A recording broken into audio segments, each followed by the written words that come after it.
I don't know what he wants. I'm sure he's interested in that woman.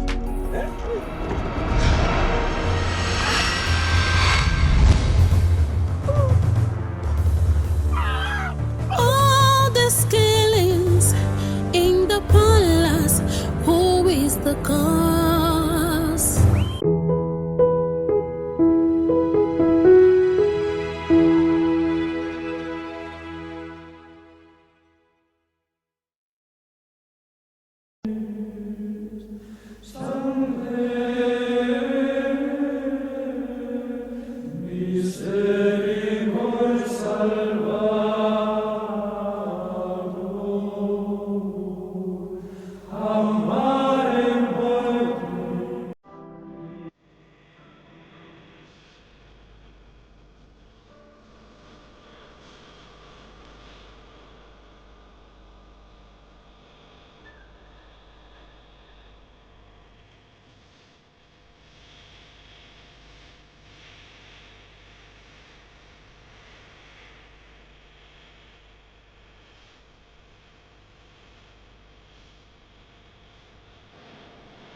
Once again, Your Highness, welcome to the orphanage and my humble office. Thank you. If you don't mind, sir, we'll keep records of all our visitors here and the items they visited us with. I don't mind.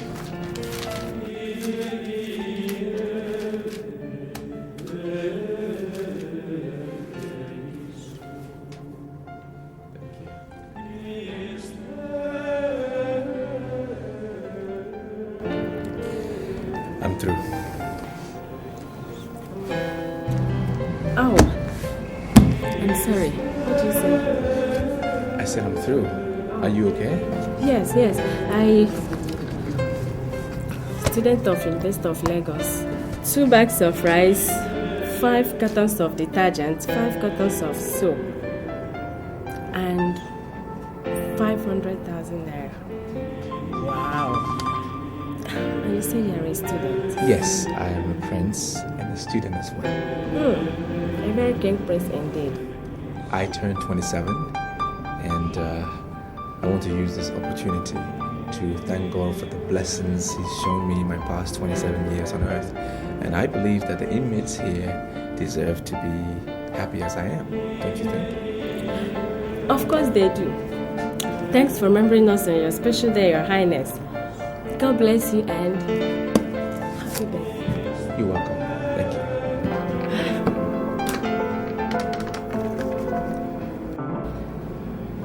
Yeah, Sister Rhoda, the guest is ready to see you and the kids now. Okay? Alright, come with me.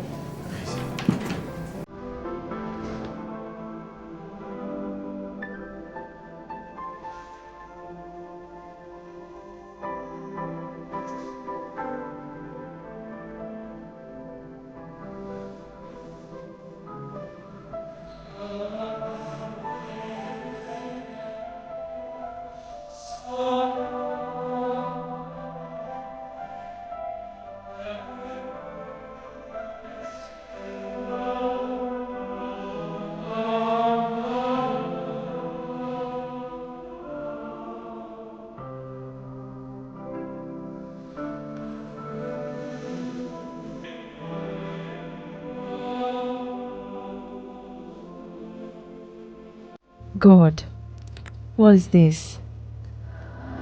How could I be so preoccupied by the thought of a man and a total stranger, so much so that I am finding it hard to sleep tonight? It's past midnight, yet I have not tasted sleep. What is happening to me, God? Please, I need strength, God. I took the oath of celibacy the day I married myself to your son, Jesus. Please, send the Holy Spirit to me to uphold me in this dangerous moment of spiritual doubt and crisis.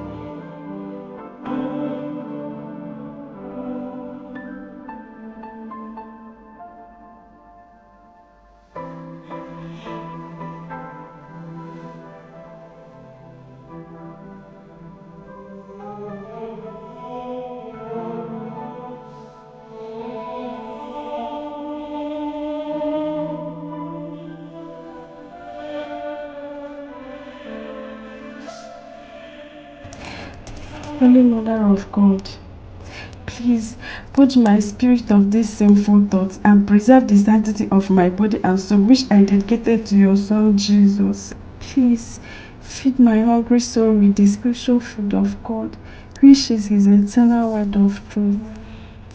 Mary, praise the Lord is with you. Blessed are you amongst women, and blessed is the fruit of the womb, Jesus.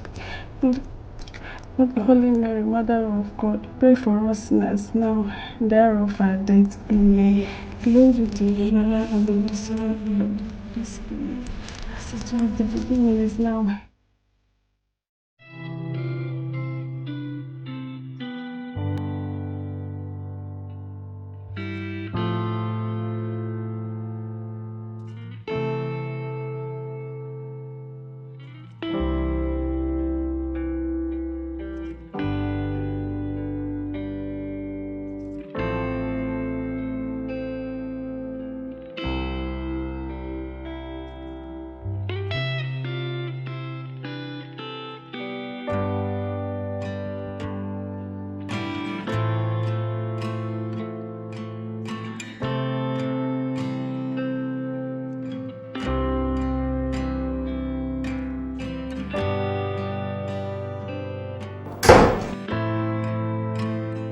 I'm sorry to interrupt your thoughts. This is the third time I'm passing outside your bedroom, seeing your lights on. So I decided to call my another problem. Why you can't sleep or read your book? But of course, you know your degree exam is 4 hours approaching. So what is it? Why can't you sleep? I'm confused. You're confused? About what? Forget it. Your Highness, I am not just your personal guard. I'm also mandated by His Majesty, your father, to always be with you as your personal advisor and... Look, it's too late for that lecture. Okay? Not to want the crown prince of my kingdom, whose safety and welfare is my primary responsibility. Can neither sleep nor read its book as a student this late into the night. Come on, what is it? What is eating you? Talk to me.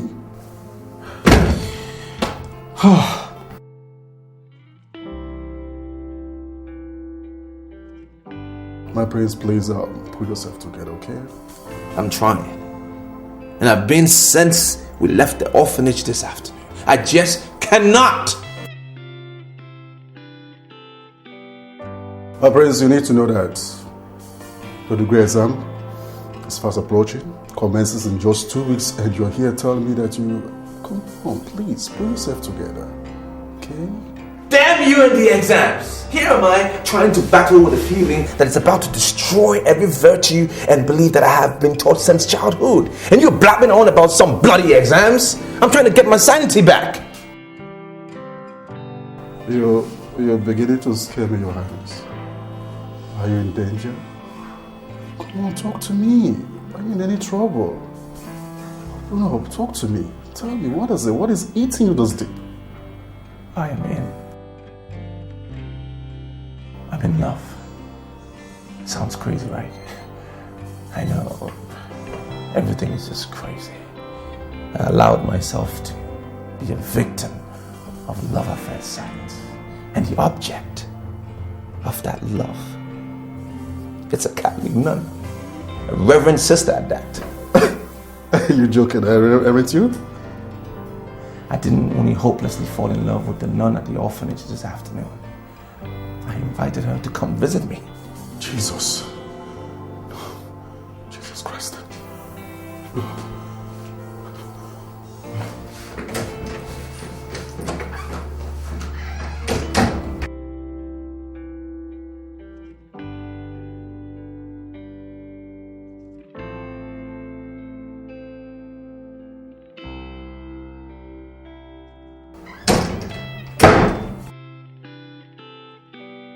Your Highness, please drink this. What is it? It is holy water. Drink it. And bow down your head. Let me anoint you with this oil. You know, I'm pretty such evil thoughts. Out of your mind, yes. I'm possessed by the devil. Drink it.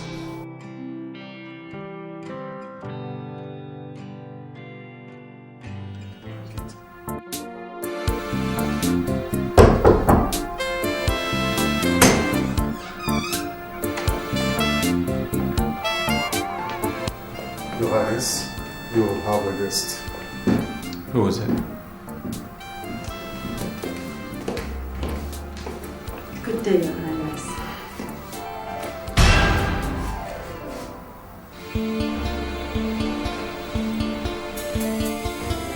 You finally made it. Sister, please have a seat. Sit down, please. Listen, if you're angry with me, it's totally justified in every sense. But Why did you insist yesterday that I should come to your house? I mean, what do you want from me?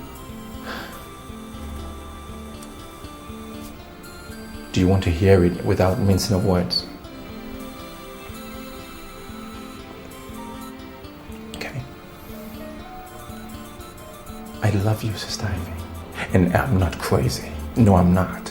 It's just that I have never had a strong feeling for any woman like I feel about you. And that feeling invaded me yesterday, my entire being, when I saw you at the orphanage. And even now as we speak, it's just getting stronger and stronger. It was so strong, it kept me away from my books yesterday. And every time I try to take the thought away, it's... Do you have some such problem, Your Highness? Call me Rogers, please. And to answer your question, I have no such problem. You mean that you saw me very well yesterday and that you are seeing me very well here too? Yes, I saw an angel that captivated my heart yesterday. And I'm still seeing clearly now. And you are seeing the robe I am wearing? Yes, I do. I know where you're going. Listen, I'm also a Catholic. Or a devil in the Holy Roman Catholic Church? Ivy, the devil is not capable of loving. The devil is capable of lust, Rogers. This is part of destruction you are working on, and God forbid I should work it with you. Excuse me. Look, Ivy, it was said that the wind blows where it wants to blow, and no one can stop it. The Holy Spirit is like the wind, and those were the words of Pope John Paul II to the leaders of Cuba a few years ago. Now, picture this. Love is like the wind. Not you, not me, not even the oath of celibacy that you took can stop it from growing where it wants to grow. Let me pray for you. I'll give you a hug and then you can pray for me afterwards. Your soul is suffering, Rogers. Is yours at ease? I can see it in your eyes. You are agitated. Look, Sister Ivy. Together, let's end this mutual spiritual turmoil with just a hug. May God forgive us.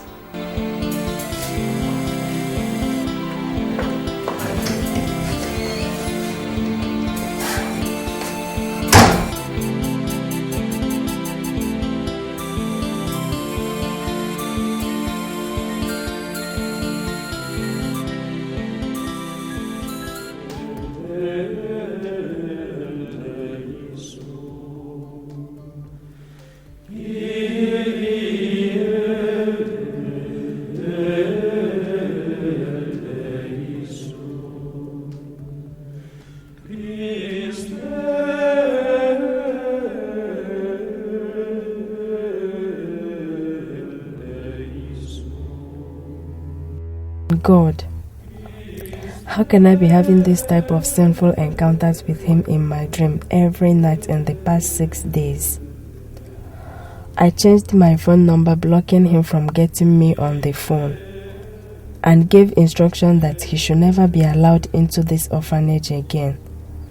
That has effectively made it impossible for him to talk to me or even meet with me again. But God, I'm in love with him too.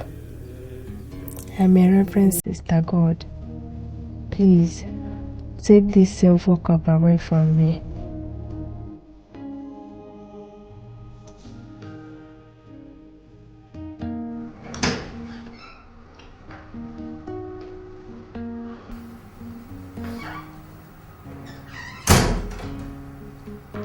Your Highness, since you gave me your phone the last 2 hours, more than 15 calls made of yours have called, wanting to know where you are. Please, not now. I'm not just your personal guard. What is bothering you? What is it? I said I am fine. Just let me be. Okay. I'm sorry.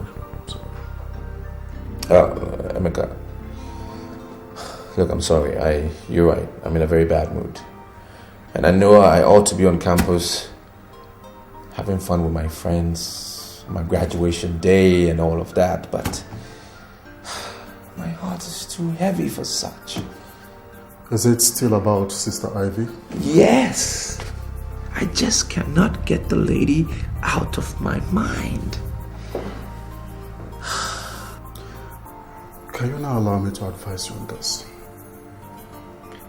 No. Keep your advice for now. I wrote this letter and I want you to go to the orphanage and give it to her personally. And until she collects it, you do not come back. Is that understood? Yes, Your Highness.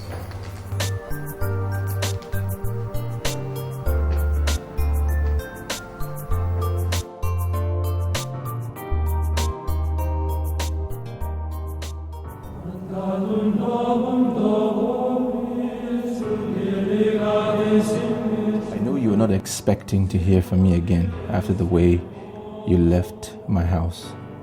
You have done everything to make sure we don't see or talk to each other ever again.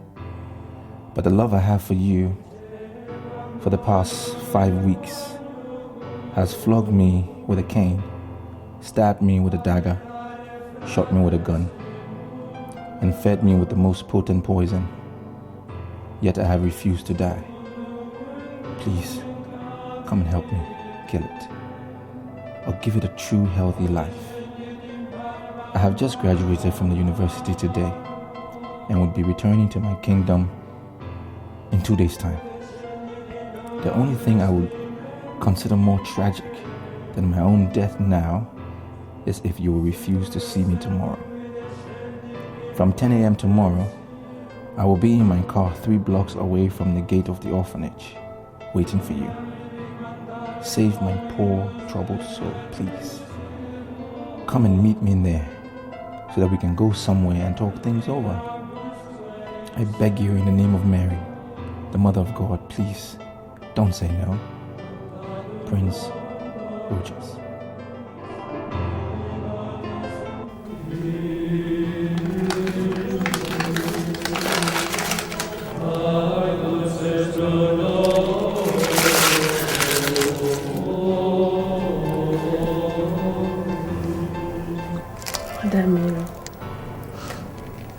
What is happening to me?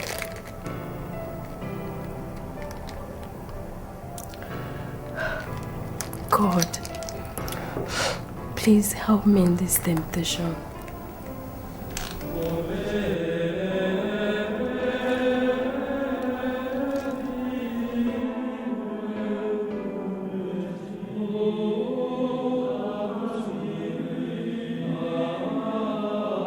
Here you are, Sister Ivy. You requested to see me. Yes, Sister Rhoda. I'm in urgent need of private moment with God. The chapel is open. Or do you want me to come and pray with you? No thanks. Then you may go. I want to go and pray before the Blessed Sacrament at Cathedral's Chapel. The cathedral? Are you in some kind of trouble? God will restore my peace of mind once I go before Him in prayers at Cathedral's Chapel. Be it unto you according to thy words. Amen. Okay, go.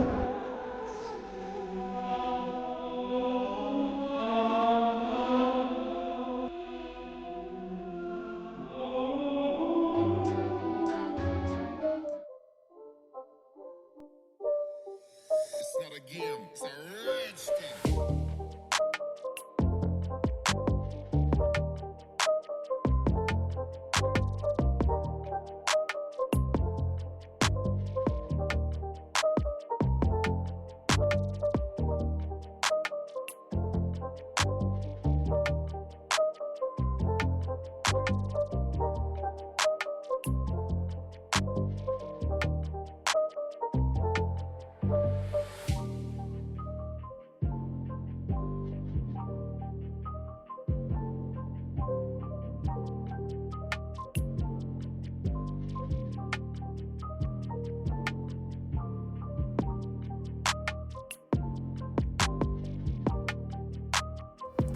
You made it. I'm really thankful for you showing up. You don't know how much this means to me. Where are we going? Well, I want to take you somewhere very peaceful and beautiful. Wait.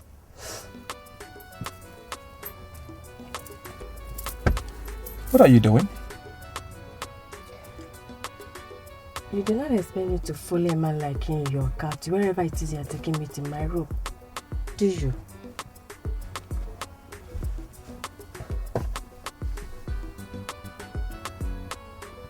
What? Ivy, you're an angel.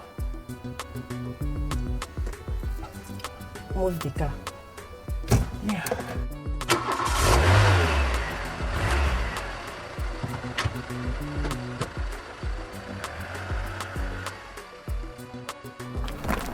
This is it. What do you think about the place? It's beautiful and peaceful. Yeah. And good for soul searching too. Very calm.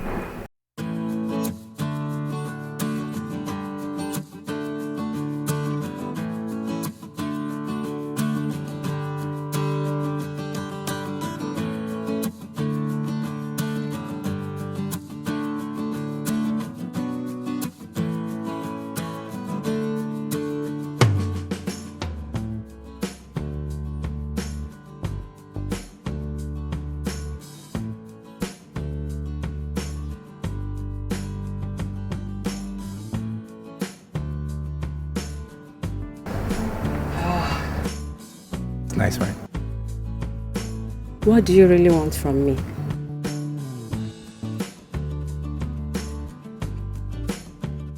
Soul freedom. For you or for me? Both of us. I don't know about you, but what you have done since the day we met was to imprison my soul in a cage of guilt. Guilt. Ivy, what are you guilty about? I lied to Sister Rhoda just to be here with you. Do you know how spiritually debased such could make a nun feel? Why not go, Your Highness, and allow me to fight this spiritual battle alone, Your Highness? My name is Rochas, okay? And I cannot leave you alone. I cannot do that. I tried to fight love on my own. But obviously, I was utterly defeated by the army of love. Ivy, come. Let's fight love together. So we can prevail together. Or lose to love together. That's the only way we can find ourselves out of this emotional quagmire we find ourselves in. I am not doing spiritually better than you are. What applies to you applies to me. I'm not doing any better. Come, walk with me. Let's take a walk. Come on.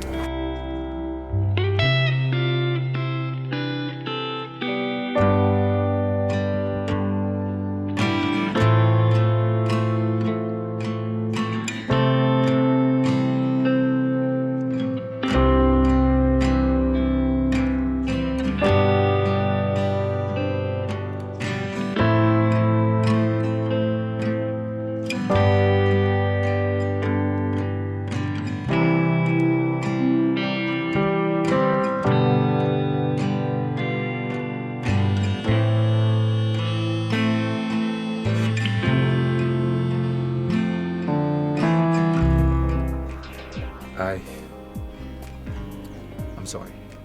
Promise me that you will not try that again. Ivy, let's walk, please. Promise me that. Look, listen. I'm a prince. And I cannot make such promises. Things that I'm not sure about. I'm a Catholic, no, Your Highness. Okay, Ivy. Are you going to walk with me? Or should I take you back to the orphanage? No. I told Sister Rhoda that I'll be spending some hours where I told her I was going to. Okay, so let me take you to that place then. You want us to walk holding hands, right?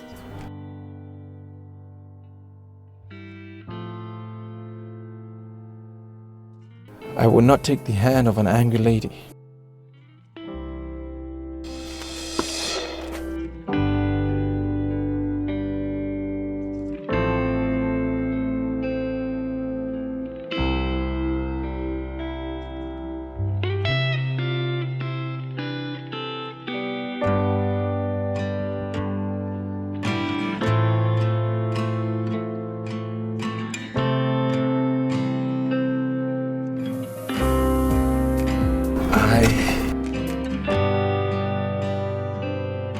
I want to talk to you about water.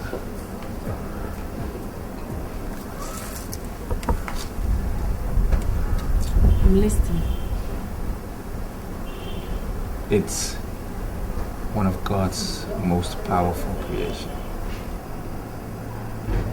Refreshing, life-giving, necessary for the survival of every single living thing, and the most important factor for natural harmony. Yet this peaceful, harmless-looking thing is one weapon in nature's arsenal that not even the most powerful man-made weapon can contest its destructive force. That's the irony of water. The irony is also true about love.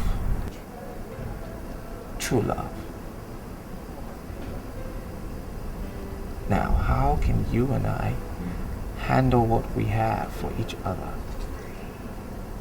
to nourish our souls like water does when it's properly applied, than to destroy our peace, joy, and lives as water does when there is a deluge or tsunami? If I know the answer to that question, I won't be here with you. There is one thing I am very sure of here, and that is that the type of earthquake you caused on my soul since we met is such that it's going to produce a very devastating tsunami if you didn't help me now to stop it. Let's swim. I should swim with you. Are you out of your mind? There's a building at the far left where we can hire swimsuits. Let's rent some. Swim. Now, where will we dry ourselves?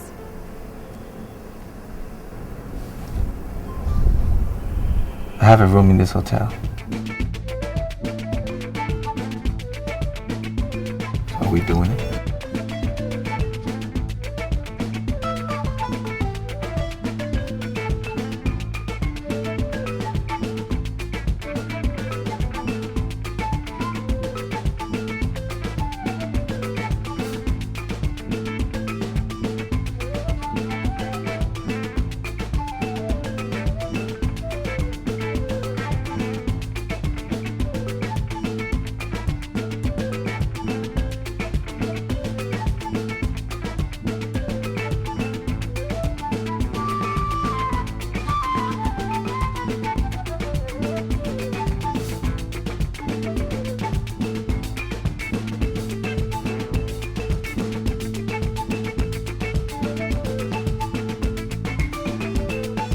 Welcome to my hotel room.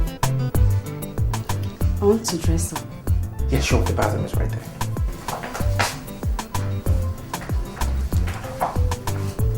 I need my dress. Oh, sure.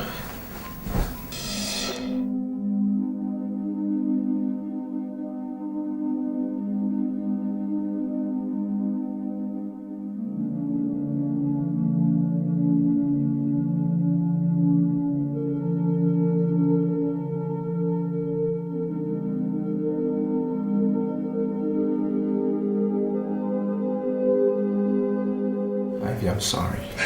Please stop crying. Look, I understand how you feel about the situation. How dare you lie to me that you understand how I feel, you devil? Do you know the special implications of what we just did for every sister like me? God,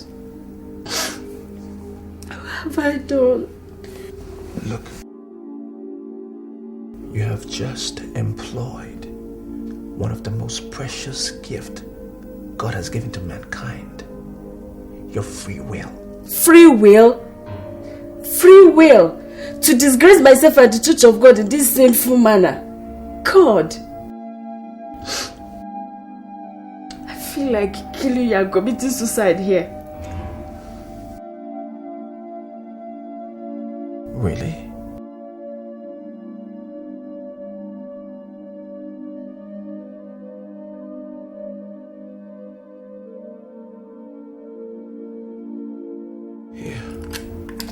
Use this.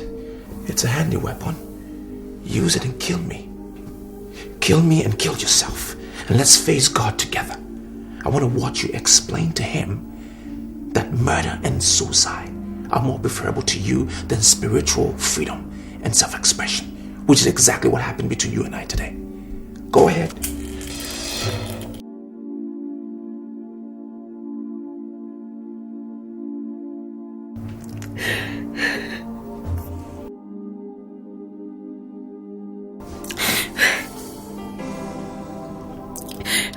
Do this. I love him. I can't do this.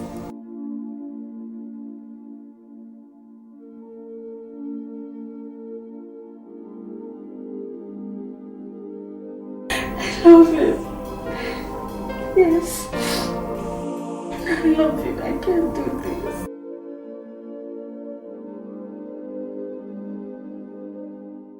I greet you, leaders of Abama Kingdom.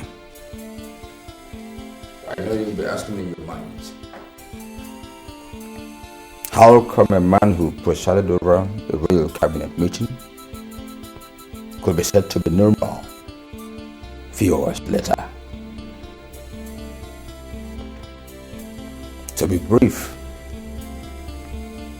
His Royal Majesty collapsed while discussing a private family matter with me. What a shocking tragedy.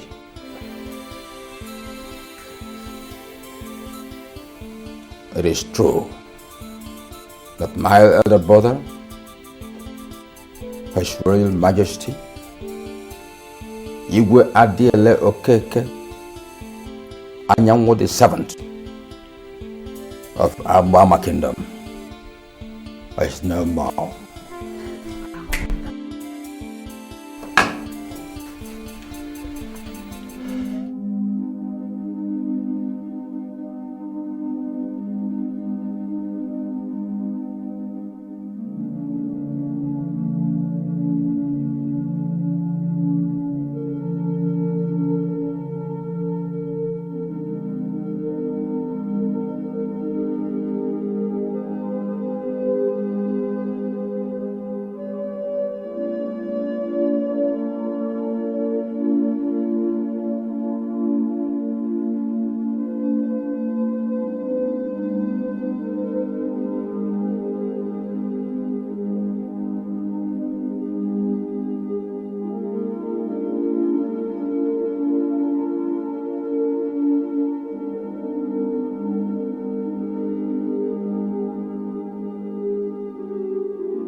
It's okay. It's okay. You once told me that a royal doesn't cry in the open.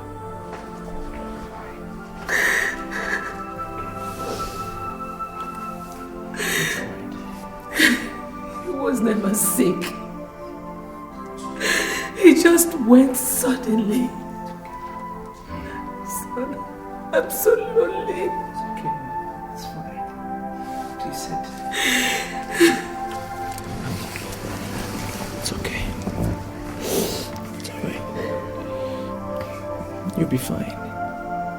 Just wanted you to know that Dad didn't leave you alone.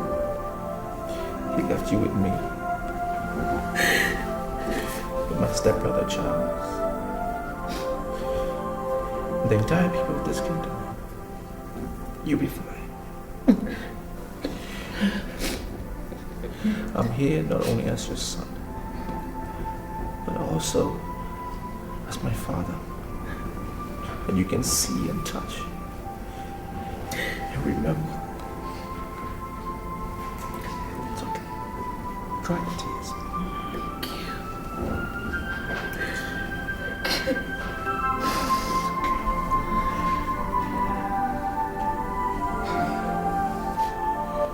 I want to see my father.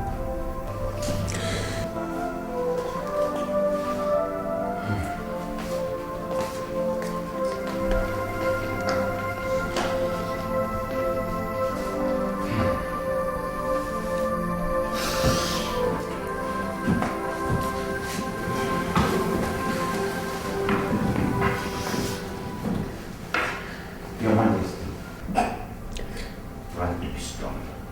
Understand how difficult it is for you, but you need to be strong. Thank you.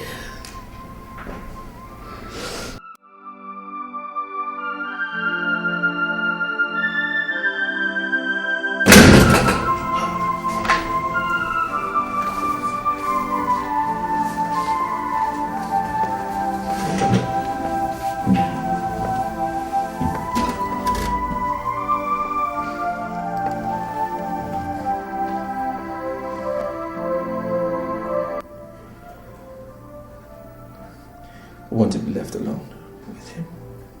What a pleasure, Your Highness.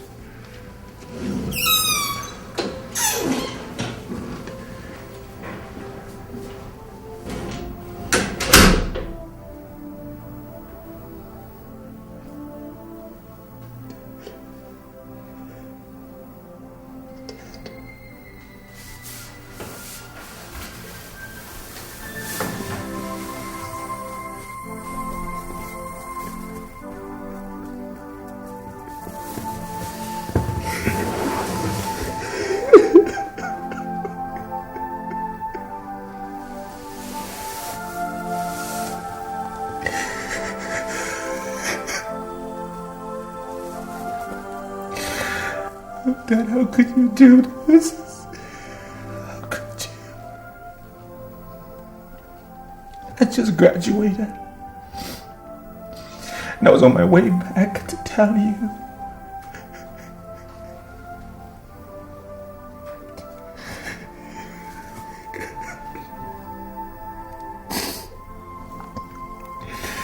Instead of you be hugging me and congratulating me on my success, look at me,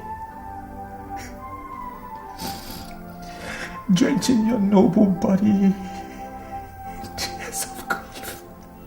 Oh, Daddy, God. Well, now I'm back. And I'm going to take over, just as you wish. It is the tradition of our people.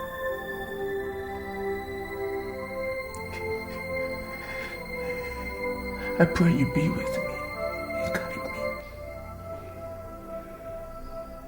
And I promise you that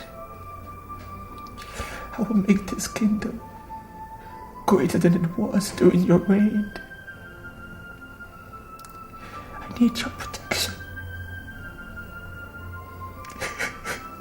I still can't believe it.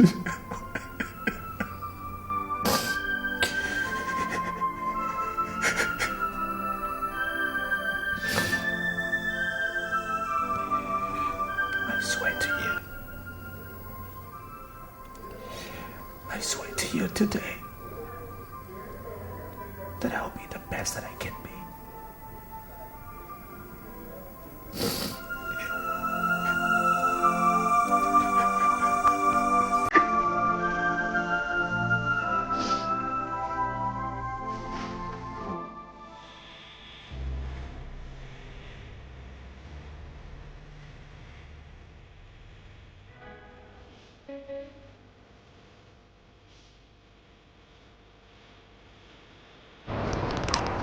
Glory to Jesus, Sister Rhoda.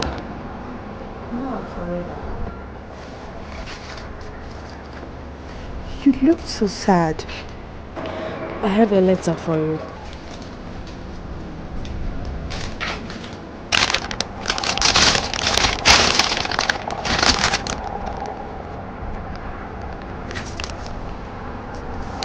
You've been redeployed to Johannesburg, your home city. Why so sudden? I asked for it. You did? Sister Ivy, I've been watching you the past 8 days. You've been in a very low spirit and quite absent-minded. Is this something you're not telling me? It's nothing, Sister Rhoda. Maybe I've become homesick of late. I see. I am leaving for South Africa tomorrow. So fast? It's nothing. I have to. Well, it's been exceptional working with you here, and I'm sure everybody, including the kids, will miss you. And I will miss you too.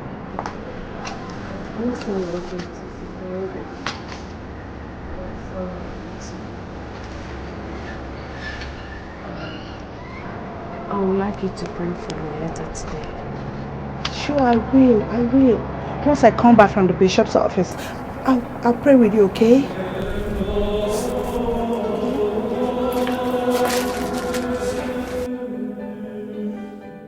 Elders of Abama Kingdom, I want to thank you all, and especially the good people of this kingdom, for your immense support to my family since my father left us last week to answer the call of his ancestors.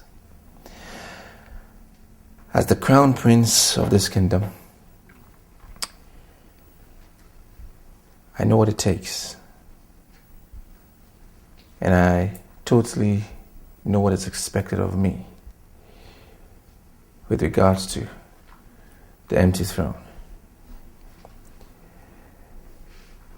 I know that even as a crown prince, there are strict rules and regulations with regards to ascending the throne. And that is why I've called for this meeting, that the grey hairs of this kingdom can properly brief me on the succession process. Hello. This question is for the council. And as the traditional prime minister, you speak. Your Highness, words were what your noble mouth produced. Wisdom was what we heard. It is the wise that admit ignorance of a subject matter before men of lesser status to him. Who are we not to do what the next Anyanwu of Abama Kingdom wants? May you live long.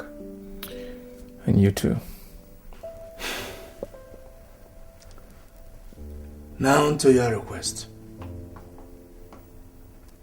No one can mount this throne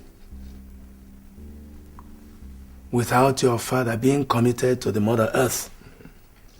Not even you can do that, even after his burial, without being fully married. Bearing that in mind, the elders here mandated me to ask you,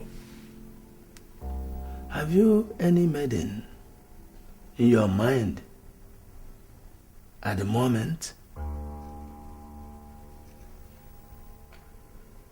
Your Highness?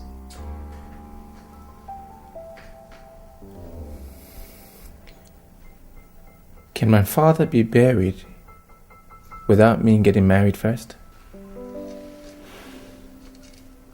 Of course, yes, he could. Right. Then let's start the burial arrangements immediately. All right. What about your marriage? They asking if marriage choice? Uncle, I know what was asked. I heard them. My father's funeral and my marriage are two different events, sad and happy respectively, and I feel that they should not be discussed together. Having said that, Uncle, I'm putting you in charge, you and Ono, in charge of the burial arrangements. Please get back to me every step of the way. As your Highness pleases. This meeting is over. Thank you.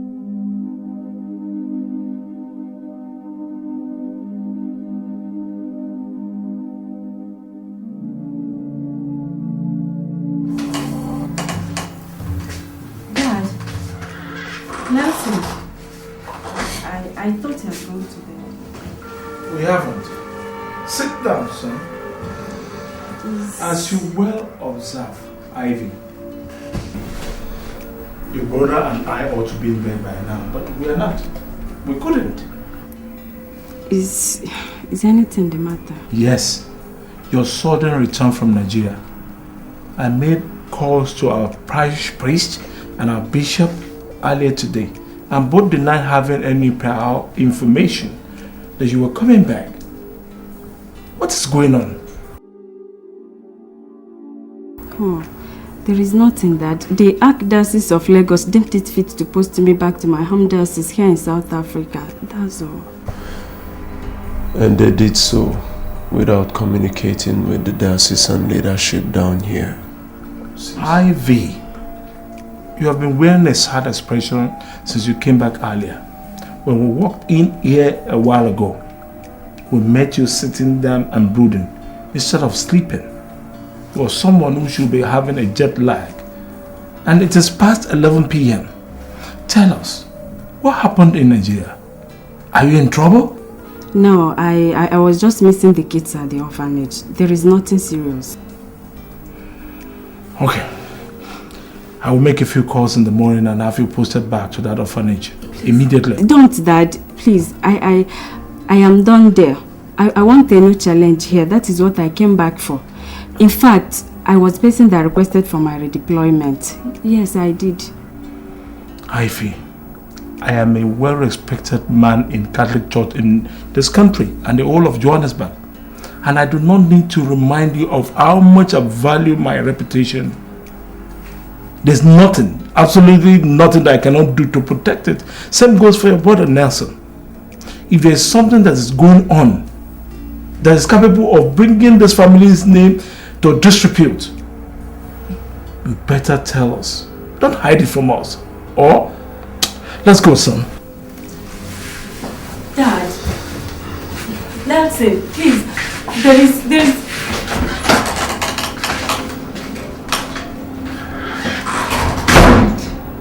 What have I got myself into, eh? Eyes, restless mind, and now threats from my family. God, please save me.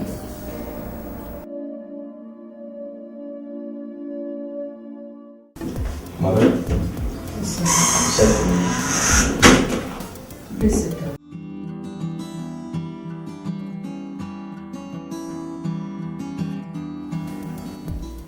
Rogers, thanks to the gods that your father's funeral has been successfully done. Since the last cabinet meeting, you have refused to tell anyone, including myself, what your marital plan is. Son, do you have anyone in mind? Yes, Mom. I am in love with a certain lady in Lagos. Lagos? Of what tribe is she? Mother, am I forbidden to marry from a particular tribe? Well, if that is the answer, then I don't think there's a need for us to discuss where she's from. But rather, the question should be, is she a good girl? And to that I will say a big yes. Yet, there is a problem, Mom. What problem? I haven't asked her to marry me yet, and I do not know if she will easily agree when I do. Why? Mom, she's a special kind of girl. A royal material. A queen material. Well, does this special lady love you? Yes, Mom. She does, but... Rogers, please.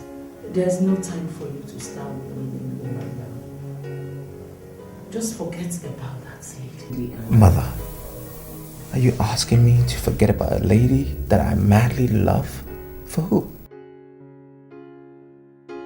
Rogers, your father and I had a virtuous lady in mind for you before he died. I will just invite her over so that you can Mother, see. stop it. Please stop it. Not even an angel sent from heaven can take the place of the lady that I love. I am going to marry her. I will find her. I must marry her. Rogers, your father is no more, and you're the crown prince of the kingdom. As such, the fate of the people's throne is in your hands. The implication is that you cannot leave the kingdom until the vacuum on the throne is properly filled. Unless the royal cabinet authorizes you to, which I doubt they would. Mother, my royal status will be meaningless to me if I cannot have the lady that I so desire to be my queen. The cabinet will have to understand that. Otherwise, I will force them to understand with a royal decree.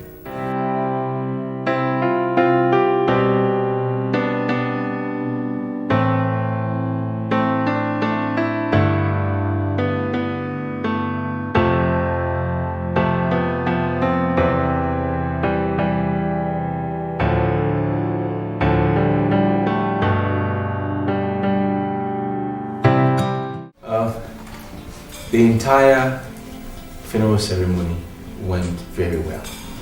From planning to finish, it was wonderful. Everything went according to plan. And I must thank all of you for your selfless efforts in that regard. May our ancestors reward you all accordingly. Now, having said that, let me tackle the question that I was asked about my marital plans. Well, yes, I do have a maiden in mind, but convincing her to marry me will prove quite difficult. Whose daughter is she? So we can talk to her on your behalf through her family? Well, Uncle, matters concerning her I really wish to treat as a private affair. Besides, she's not from this kingdom. My prince, time is of the essence here. There is a limit to the period the throne can remain vacant, according to our culture. Well, how much time do I have? 12 calendar months. 12 calendar months. So who will be in charge of the matters concerning the kingdom within that period?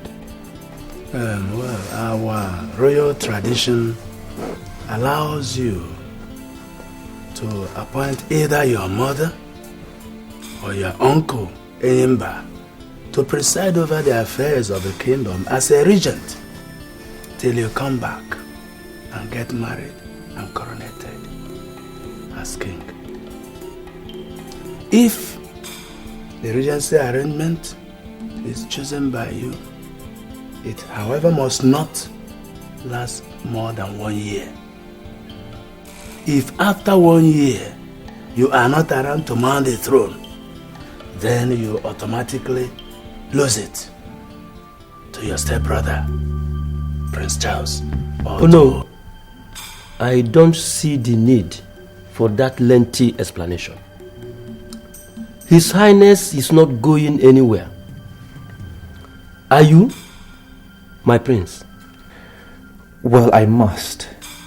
If I must get married to be Igwe, I will have to look for the lady after my heart and convince her to marry me. But until then, what happens to... my prince, don't worry. I'll hold fort for you. Don't worry. Well, uncle, that is my decision alone to make. True word, my prince.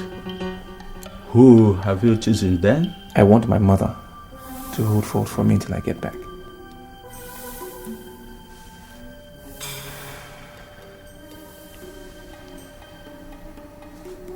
Prince, your mother is not in the right frame of mind to shoulder such a Herculean task, and it's not an easy thing to do for someone who is in her situation, because... Uncle, she's here. Can she speak for herself? Mom?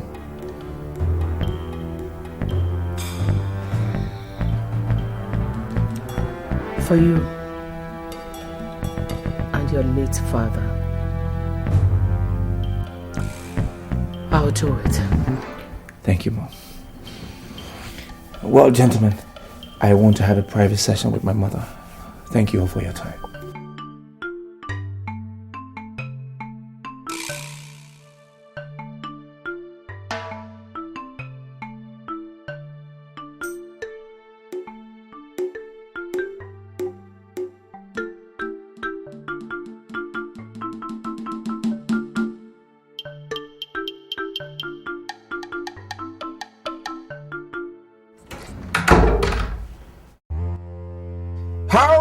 roaches. At a time I thought that the throne I had schemed for 25 years had become mine through your foolishness, you dared dash my hopes in such an insulting manner before the chiefs. That caused which of your mother, a mere woman, to become the regent of Abama Kingdom instead of me? No way. No giving up until the throne is mine. Yes, the throne must be mine. Roaches, for that throne, I strangled my aged father in the deep of the night, believing your father that he was not interested in becoming the Igwe. But 2 days to what would have been my coronation, your useless mother talked your father into taking the throne away from me. When the opportunity presented itself again last month, I poisoned your father and would have gone ahead to kill you, your mother, and your stepbrother, but for the insistence of the spirits that even if I killed all of you, I must have to wait for another 25 years.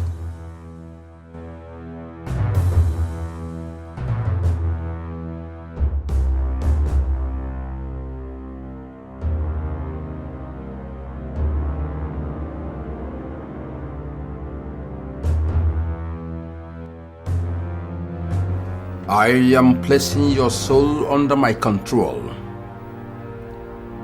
The moment you step out of this kingdom, you will never call anybody, including your mother, or ever think of returning home until I have effectively become the Igwe. Instead of the lady you're going for, you will meet with misfortune after misfortune, pains after pains, until whatever you put in your mouth gives you nothing but the bitter taste of hatred and disappointment. With this bottle, given to me by the Grand Master of Evil, from the deepest point of the deepest sea in the world,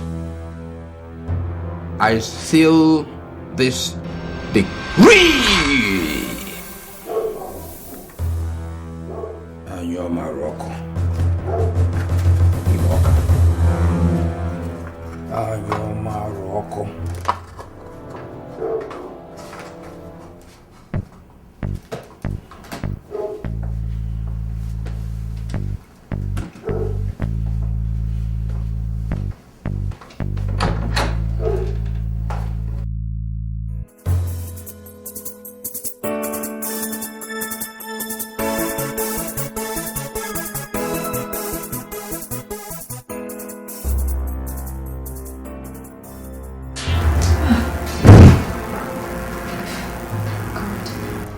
Making me so weak this early in the day.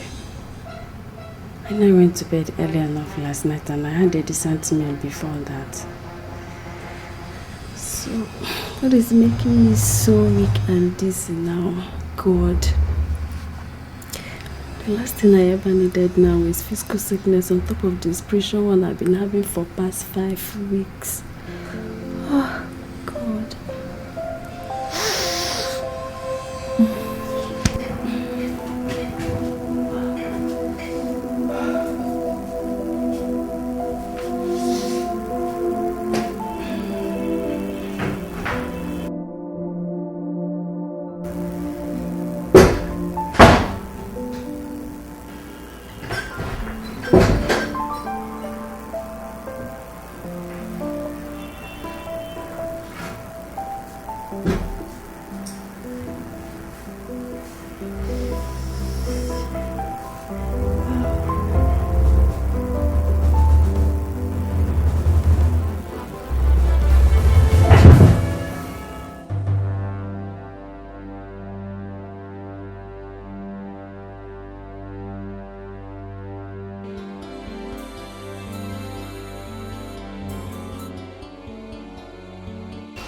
Talk to me, doctor.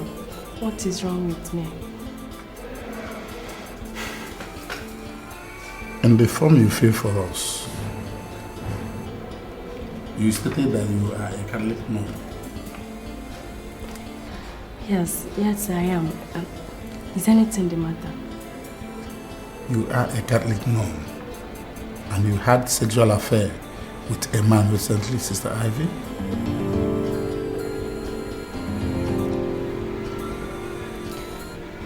Tell me the truth, doctor. Have I been infected with a venereal disease? Far from that. The result of the test I carried out here showed that you're pregnant.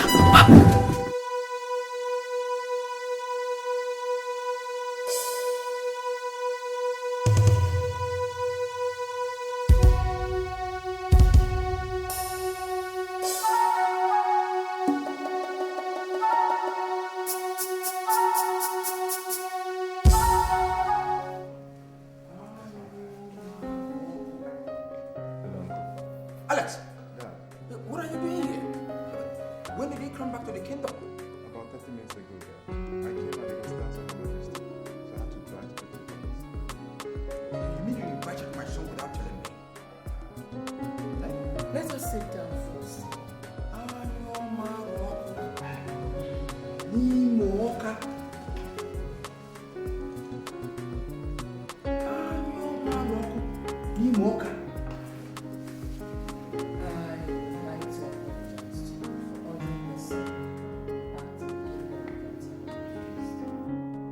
You mean you ordered him to come here? What is going on? What's going on? Rochas is leaving the kingdom to woo his bride in faraway Lagos, and he needs someone to accompany him. In that regard, I think the best person to do that is his cousin, your son. No. My son is going nowhere. If the prince has to go for such a trip, get a land of the chief guard to accompany him. I don't want to go with a guard. Then do it alone. Let me tell you, wooing a bride is always a private affair. Not for royals, Enimba. Remember when my husband came to woo me? He came in your company and 6 guards. Or have you forgotten how many people accompanied you to woo Alex's mother? Your Majesty, I have said it and it's final. My son is going nowhere with the prince. And what if I decree? For God's sake, Your Majesty, he's my only son. And so is Rochas to me. Enyimba, he needs someone he can trust and confide in. Alex is not just his cousin, but they've been close friends since childhood. Enyimba, if you care for your brother's son, let your son go with him. You won't understand, Your Majesty. This trip is dangerous. Dangerous? Uncle, where is the danger here? Must you question everything I say as if I'm a commoner? Eh? Let me just tell you. If you cannot find a suitable bride within this kingdom or around it, then consider this proposed trip of yours a private cross to bear. Leave my son out of it. It's your cross. Leave my son. I want to go with him, Dad. Shut up your mouth. Dad, Rochas is the next ego of this kingdom. So what? And that calls for some measure of sacrifices from mostly us, his close relatives. How we respect his wishes and that of his mother would send a weak or strong signal to others on how they should regard them.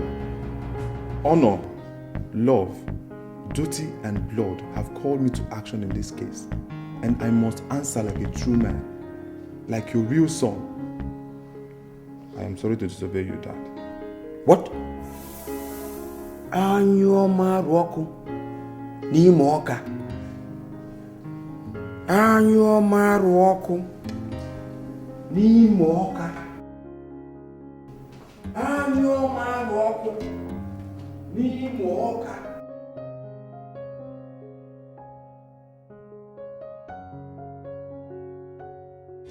Ivy! Ivy! Ivy, don't tell me you're still sleeping. Ivy! It's past 10 a.m. Don't tell me you're still sleeping, Ivy. Get up. Ivy. Ivy.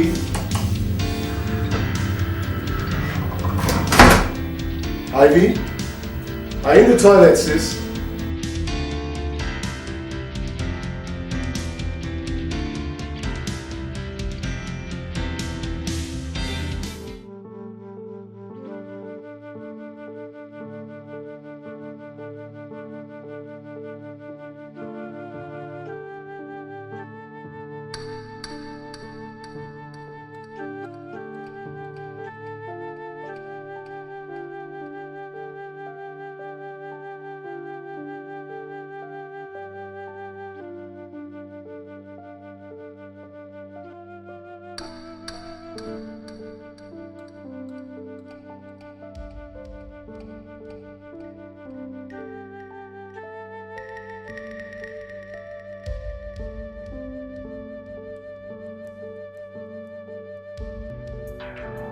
Dad? Dad?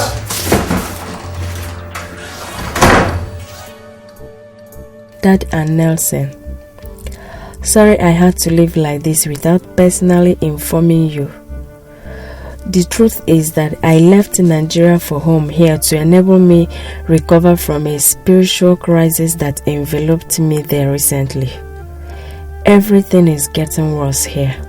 Before I make an ugly dent on your valued public image, I have decided to go to a monastery in Ethiopia to seek a spiritual peace and renewal. Please, don't bother looking for me because I wouldn't want any form of contact with anybody, including you, members of my immediate family, till I am satisfied that I am back on my feet spiritually again. Thanks for your understanding, and may the good Lord continue to be with you. Amen. Sister Ivy. You said you found this in her room, Nelson? Dad, her room was completely stripped of all her personal belongings. Ivy has exhibited enough strange behavior since she returned from Nigeria, and that I'm finding it difficult to believe whatever she said in this note. Dad, are you trying to say she's in some kind of trouble and she has been lying to us all this while? I have a serious hunch that she's into some kind of dirty scandal back in Nigeria, and she had to run back home and hide. Whatever it is she did must have come catching up with her here, and she had to run again. Dad, if your suspicion is right, I think we should find her and go and change into another cloth.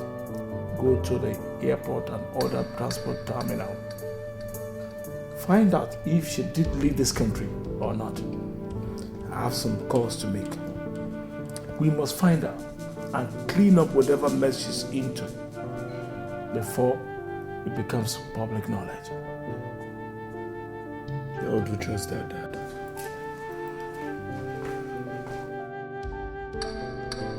Pray that whatever it is not scandalous, Ivy, or I will kill you like I did your shameless mother some years back to pressure my honor and my family's name. I went through hell to become whom I am today, and nobody, not even members of my immediate family, will be allowed to mess anything up for me. I would rather be without a family than leave a disgraced man. That was why I engineered you into the convent when I observed that you have a feeble mind like your mother. If that couldn't keep you away from being a disgrace to me, then I will. I must.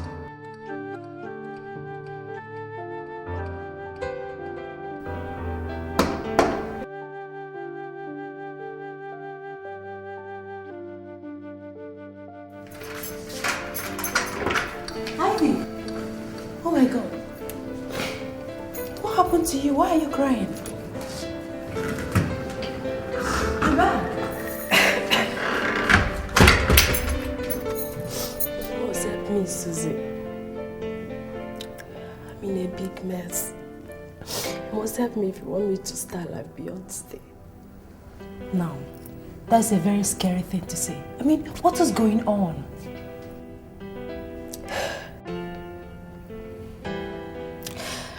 I'm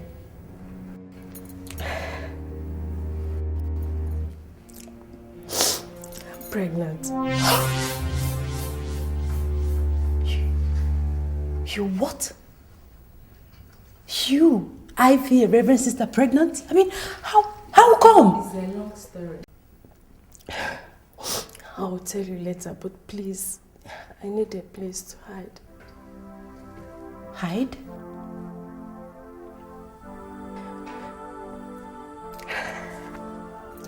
See, my dad and Nelson will kill me if they get to know about this. Even if they don't, I want to become a religious and social outcast the moment the news goes public. Please. Please, Susan. Please. You must help me. You are the only true friend I have since our childhood. You are like my own blood sister. See, if you refuse to accommodate me here, I have no other option than to commit suicide. Accommodate you in this house? For crying out loud, Ivy, this is my family house. I know, Susie. But your parents and siblings are currently living in the United States. Please, you must help me, please. For the sake of our friendship and for the sake of the innocent baby in my womb. But Ivy, this is going to be very difficult for me. I know you can do it for me, please. Please, I need your help.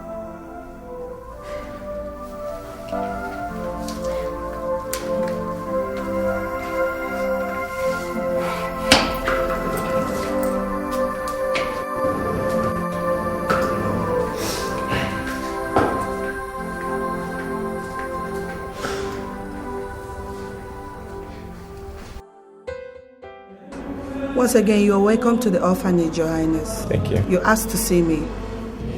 Well, actually, I'm here to look for Sister Ivy. Sister Ivy? If I may ask, Your Highness, why do you want to see her? Sister Rhoda, I really don't want to discuss that with you. She's an ordained Catholic nun, Your Highness, and she once worked under me. What do you mean once worked under you? Why do you want to see her immediately? You really want to know? Yes. Well, I think that it was a big mistake for her to wear the Catholic nun's robe in the first place. God have mercy. Why did you say that? Because I'm in love with her. From the very first day that I saw her, and the first day that she saw me, it was a mutual feeling. And we've been meeting since. One thing led to another. We actually even made love. Yes, and believe me, we have been trying to fight that feeling, but I strongly believe that God Himself made Ivy for me, and that's why I'm here to ask her hand in marriage. Your Highness, Sister Ivy is already married to our Lord Jesus Christ. How could you be so irresponsible to defile a virgin set aside for the Most High God? How could you? That is the problem. That is one of the church's utopian doctrinal nonsense that has gone a long way to do nothing but fill young girls' hearts, like Ivy, with nothing but gloom and unfulfilled natural human cravings. That's the problem. Touch not my anointed and do my prophets no harm, says the Most High God. Who told you that God wants human wives in the first place? Thank God who gave her the wisdom to return to South Africa in search of her spiritual peace and to get away from the influence of the devil tools like you. Get out of my office! Sister Rhoda, I love Ivy. Get out!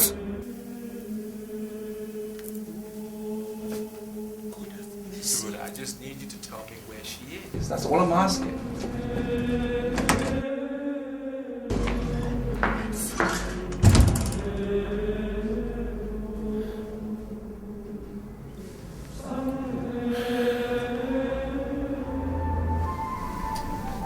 Rogers, Sister Rhoda was right.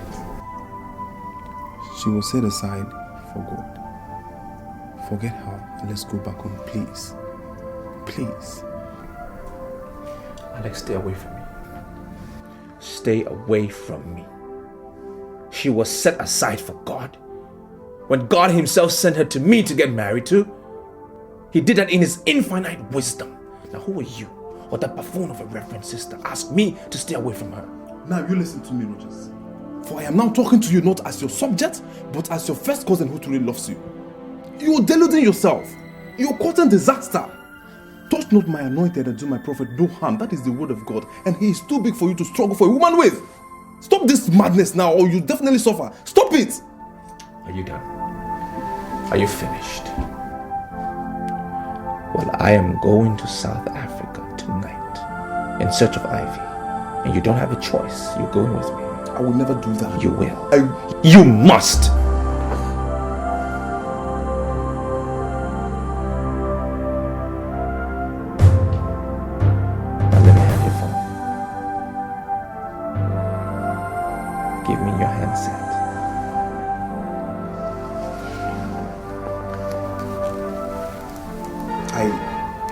I will return your original line to you when we come back from South Africa. Okay?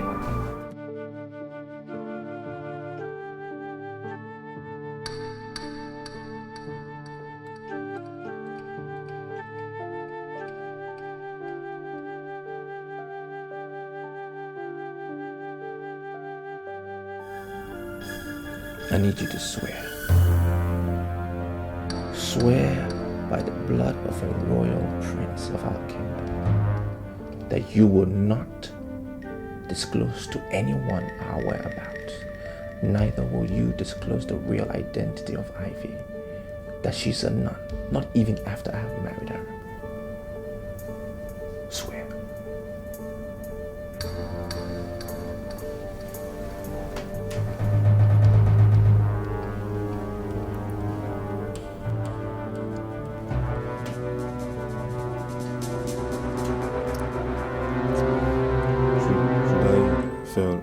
As you just said, because you struck me dead.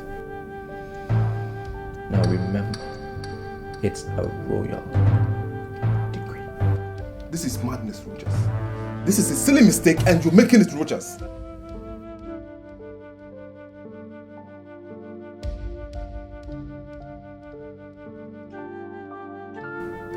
This is a silly mistake you're making.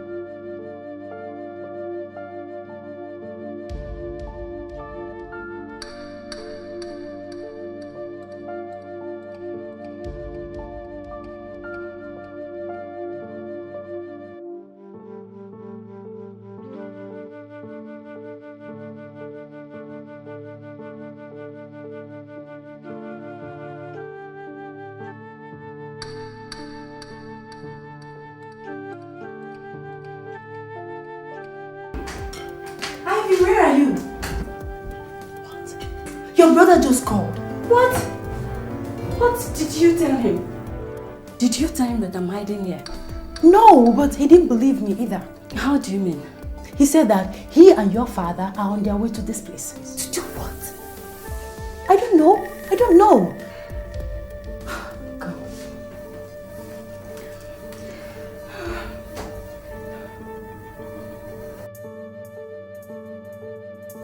Susan, place your hand on this Bible and swear to me that you're not going to tell them that I'm hiding here. Ivy? Yes. Are you out of your mind?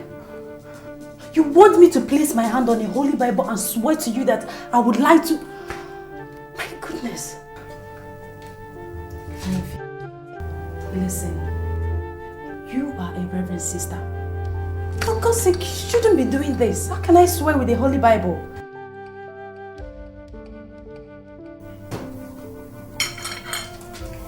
My goodness, what are you doing? I would rather die by my own hands than to be killed by my own father and brother. In my family house?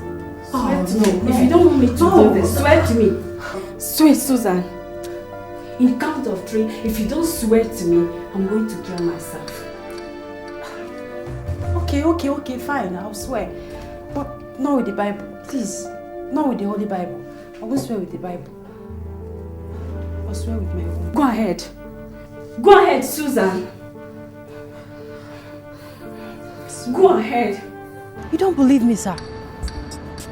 Why would I lie? Okay, here's my cell phone.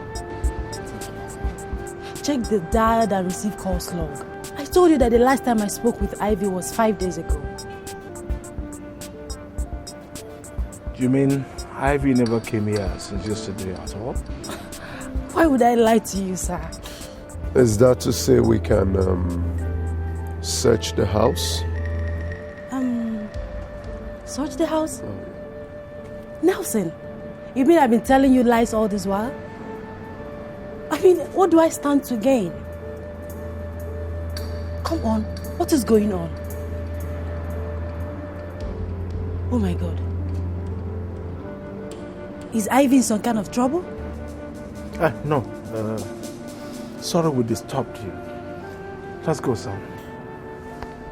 If there's anything I can do to help, just let me know.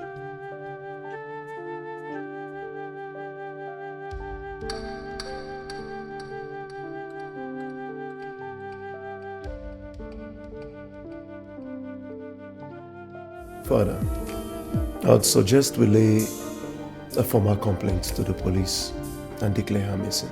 No way. But Father, we've searched for her virtually everywhere in the city, to no avail.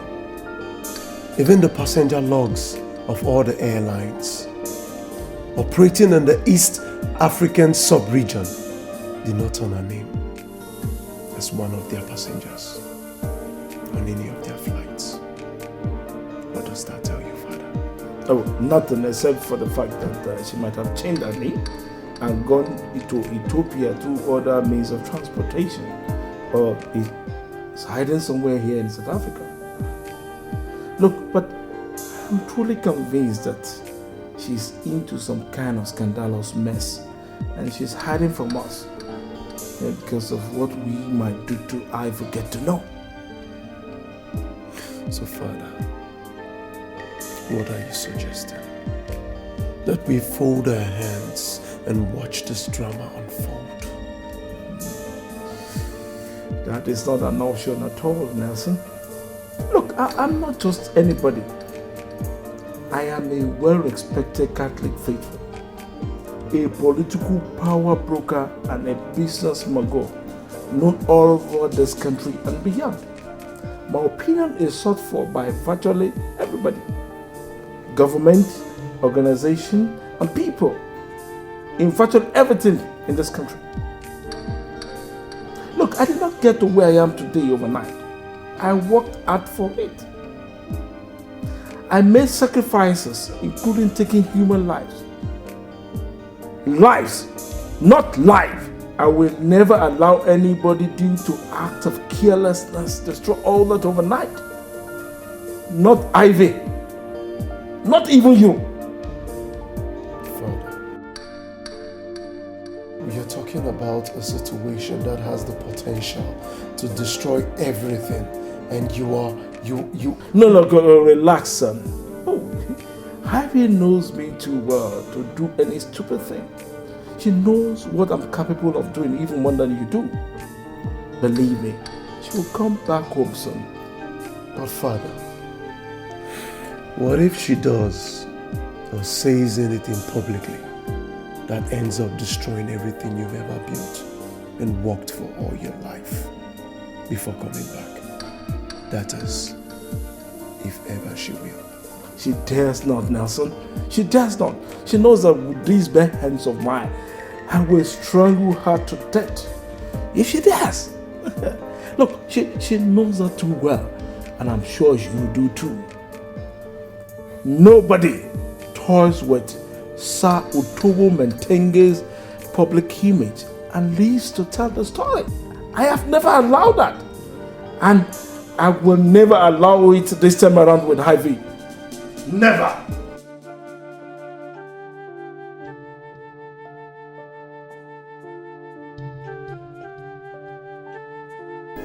Honestly, Ivy, You've shown real bravery in all this. Especially your decision to keep the baby. 99% of women in your situation would have opted for an abortion even before they thought he hears about it. Because of that, I am so proud of you.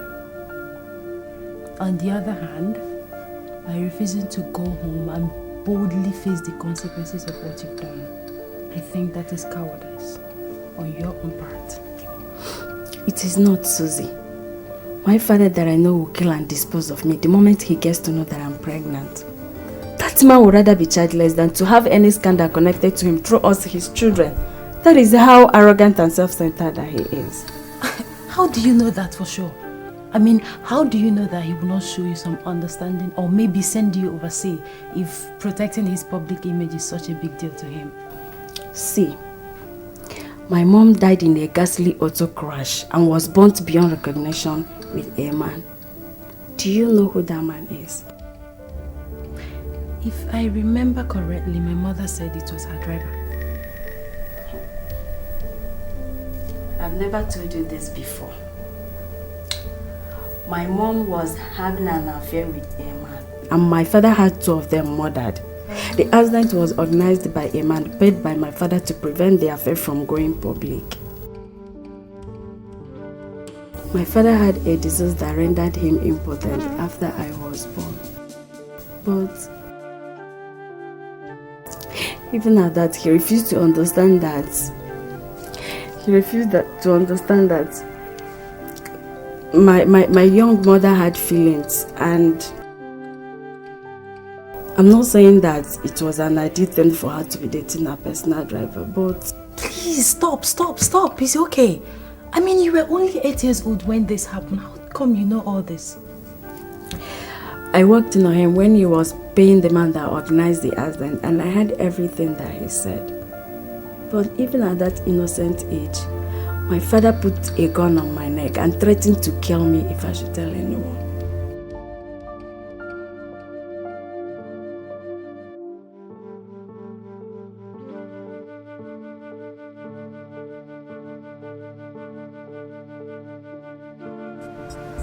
Mr. Mark, you came highly recommended as a private hire. Thank you, sir.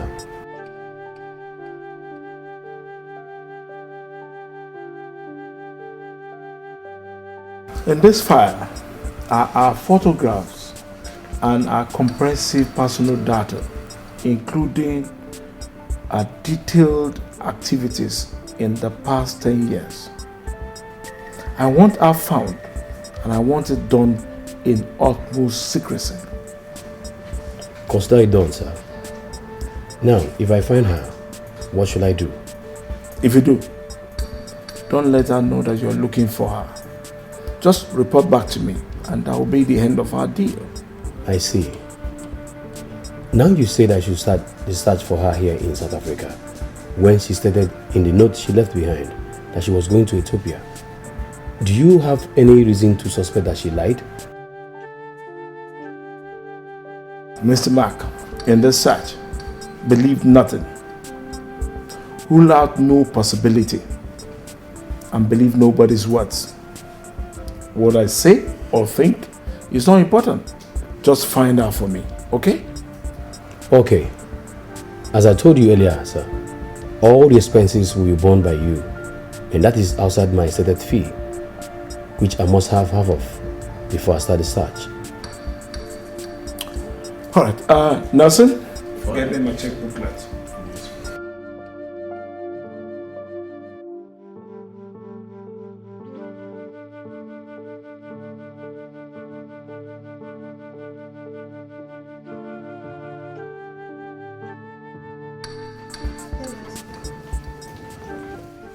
Yes, sir. Leave us. Okay, sir.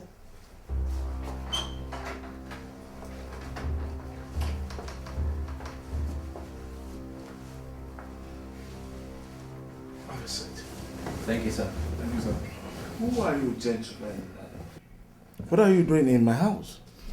Well, sir, my name is Rochas Okeke, a crown prince of Abama Kingdom in Nigeria, and he's my cousin. Please, sir, are you Otobo Matenge? Hope I got the pronunciation. Matenge. Yes, I am. Okay, sir. So, how may I help you? Oh, what do I offer you? Well, so we are okay. Thank you very much. Yes, Your Highness. So what do I owe this royal visit from far away Nigeria? Well, first of all, let me thank you for granting us audience. I know how it's like to have strange people in your home. Our purpose really is to find out about a particular lady that is very special to me. We got information that she's your daughter. My daughter? Yes, sir. Well, I have an only daughter, and I doubt if she's the one you're looking for. Well, why would you say that, sir? Ivy, my daughter, is an ordained Catholic nun. Well, sir, that means we are in the right place, because the lady we're looking for is also called Ivy, and she's a nun. She worked at an orphanage back in Nigeria, Lagos, and she's a very special lady to me. Until she returned to South Africa recently. This is the place, sir. And you are here looking for her. For what, if I may ask? Well, sir, your daughter is very special to me. Very special lady, very sweet lady. We got deeply involved and sexually involved as well until she returned to South Africa when I had to go and bury my father. Wait, are you here to see me or what? No, sir. Absolutely not, sir. As a matter of fact, I'm here, but we are here to humbly ask your daughter's hand in marriage. Oh, you are here to ask for the hand of a nun in marriage? Yes, sir. And you said you are a prince of an African kingdom? Absolutely, precisely, sir.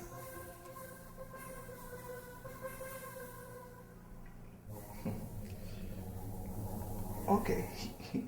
Wait, let me call her for you. Thank you, sir. Thank you very much. Yes, I'll be right back. Sir. I'll be right back.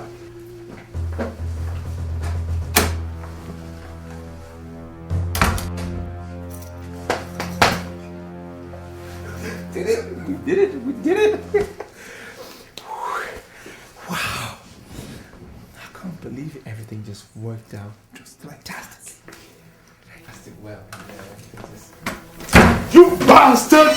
What did you say you did with my daughter?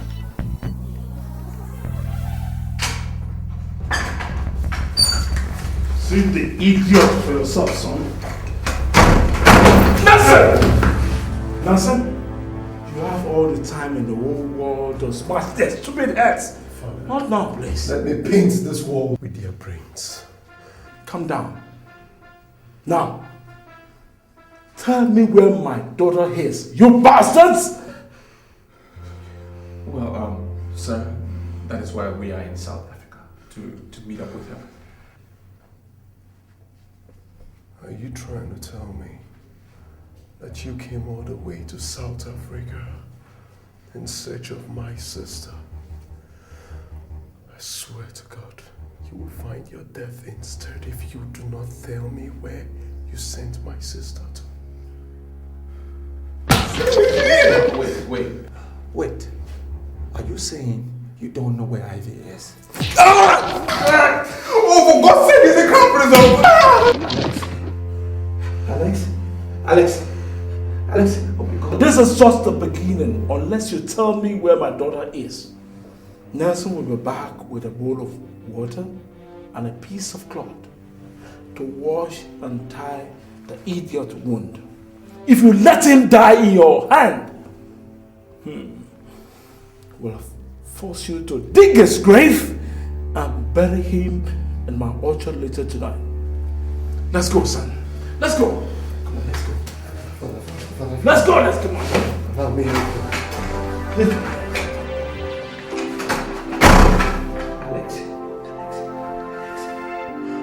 Alex? Alex! Alex!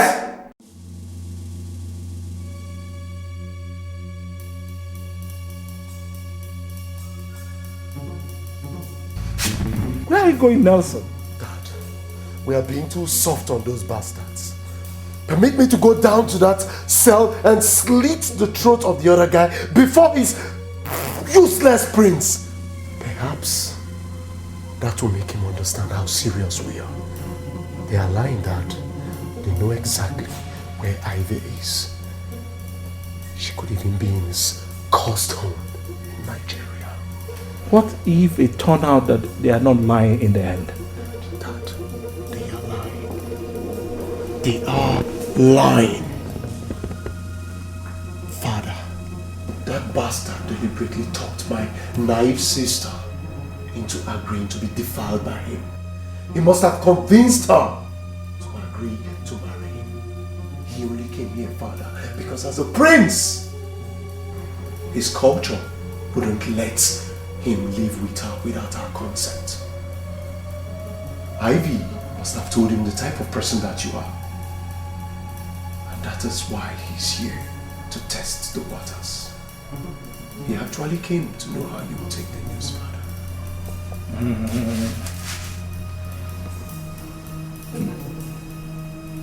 If your theory is right, Nelson, then he and his colleague are already dead men.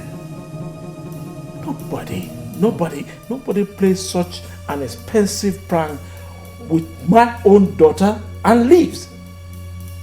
Oh, no, not with the kind of dirty scandal it will give rise to. Oh, but they will not be silenced as you want until they tell us everything they know about Ivy's whereabouts.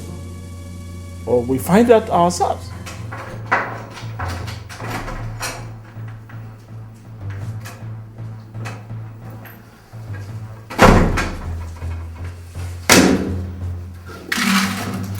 Here is your food for today, dogs. Take it away. You said what? Look, we are royal princes from an Asian African kingdom and not animals. We will not eat and drink under such conditions that you have placed us under. Father, did you hear that? Do you know the implications of what you just said? You said you don't know where Ivy is. Why don't you just release us so we can go in search of her?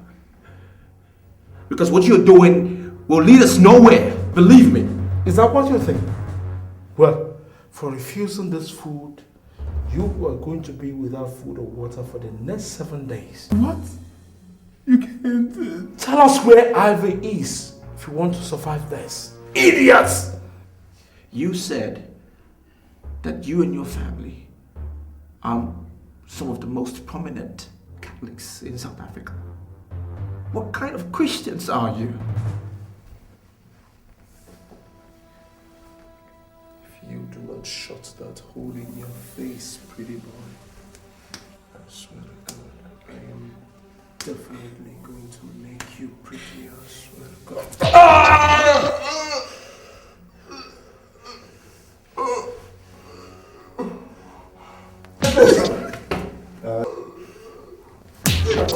That's all right, son. That's okay. Let's go, son. Let's go.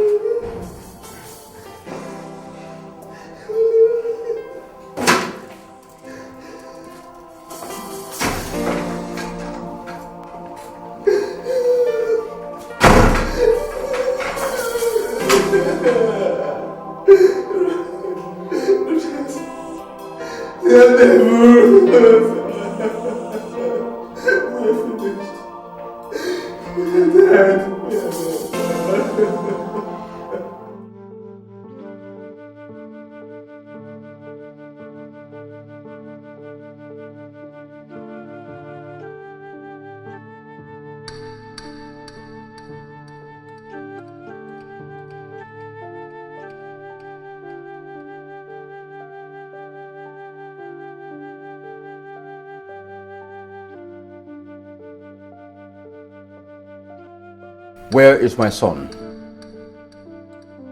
He is where my own son is. And where is that? If I knew, you would have known, Enimba. Anyo Maroko. Nimoka. Your Majesty, it's been 3 weeks since your son and my son left this kingdom without my approval. Their phones have remained switched off. You don't seem to bother at all. Do I take that to mean that it... Don't assume anything, Enimba. The goat sweats. It's just her hairs that hide her sweat from the eyes of the beholder. Right inside me, I am dead with worry about them. The greater implication of the people getting to know that the heir apparent to the throne is missing is what is actually keeping me from making a public fuss. Isn't it reasonable to assume that 2 of them must have come to something untoward? It is. But the chief priest assured me that they are alive and will come back at the appointed time of the gods. And you believed him? You believed a seer in such a critical situation, with the life of your only son and perhaps the royal dynasty coming to... What do you expect of me, Enimba? You are my late husband's younger brother. With his death, the implication is that Rochas and Alex and all the other children born into the 2 families are now your responsibility. They are our responsibility, quite right. But the fact that he is a crown prince makes him the people's responsibility also. I am suggesting that we inform them of what is going on immediately. Enimba, if you or anybody in this palace lets out word concerning the true situation in that regard, I will bare my breast in public and curse that person. That is how serious it is to me.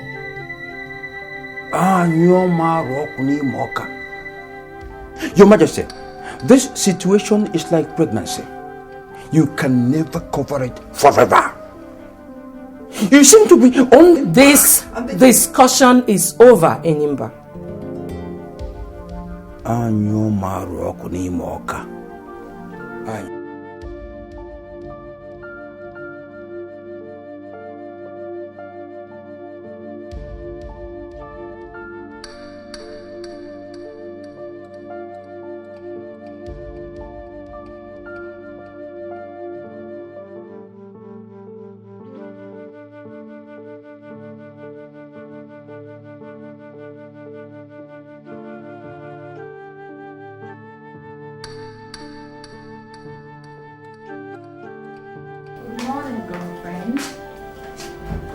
Breakfast is here.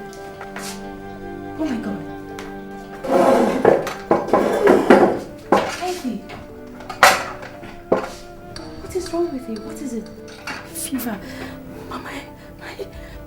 My head is bleeding. I feel like I'm in a cold room. Oh my God. You need to see a doctor, please. Where? In the hospital, of course. Please.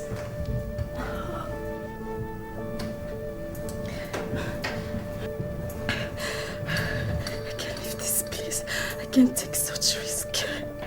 Ivy, not seeing the doctor could be a bigger risk than having your father and Nelson see you. Please, you have to do it, please. Okay, before you know it, I'll be fine. Ivy, you're not being fair to yourself and the baby in your womb. You're just allowing yourself Susie, to... Please, just get me some aspirin and another blanket. That is what I need now, not your sympathy or your lecture.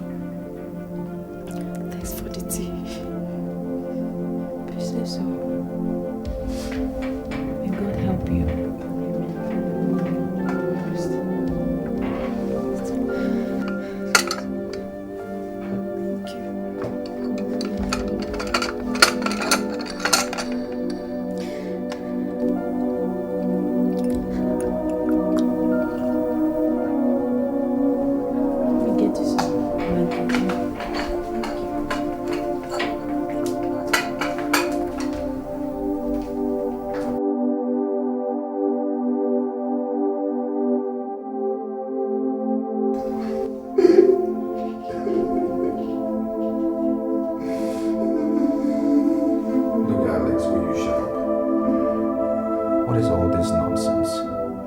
you a baby?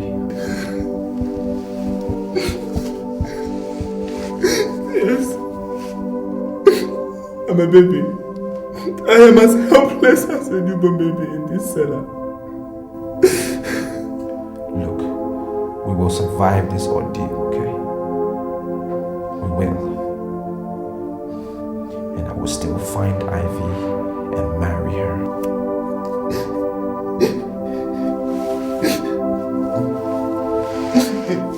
In the world beyond, you will find and you marry your Ivy.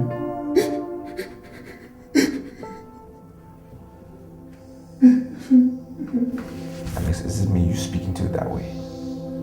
Have you forgotten who I am? No! You're the crown prince of Aboma Kingdom. I am just an inconsequential slave condemned to accompany a prince who has lost his freedom and royal splendor in a foreign land. Look at me. A prisoner in a private cellar. A victim of shipwreck of love. That's whom I have become because of you.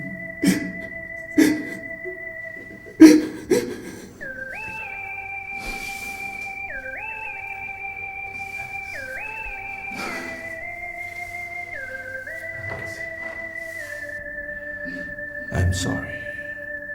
I'm sorry to be putting you through all of this. I'm really sorry. Rogers, what I need from you is not apologies. For 5 days now, we have had neither food nor water. I am dying. My body needs nourishment. That's what I need. Food. Not word. What is going on? Why are they shouting? Please, sir, please. I'm begging you for my knees. If you can't give us food, please give us at least a cup of water. Let us share, please. Well, my decree once passed remains like that. No food or water for both of you for 7 days. And if I have to come back here because I heard you shouting, then I am going to extend it by another 7 days. Shut up!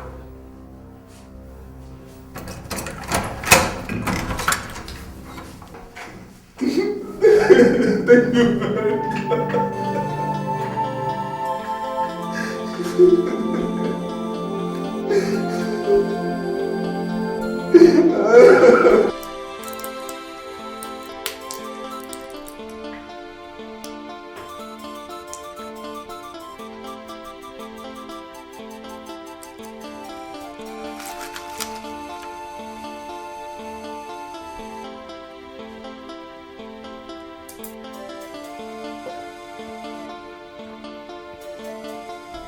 Ivy, this is the 4th day since you came down with this fever, and you don't seem to be getting any better. Is it not time you agree with me that these drugs are not working and seek for a medical help? I don't need such help. Of course you do. I'm the one that's sick. I know how I felt before and I know how I'm feeling now, so I'm getting better. No, you're getting worse. You're just afraid to admit it, and that's a terrible sin against yourself. I've sinned against God and my family. So what difference does it make if I sin against myself now? Wait, did you come here to seek my help or to commit suicide in my family house? Please, I want to ease myself.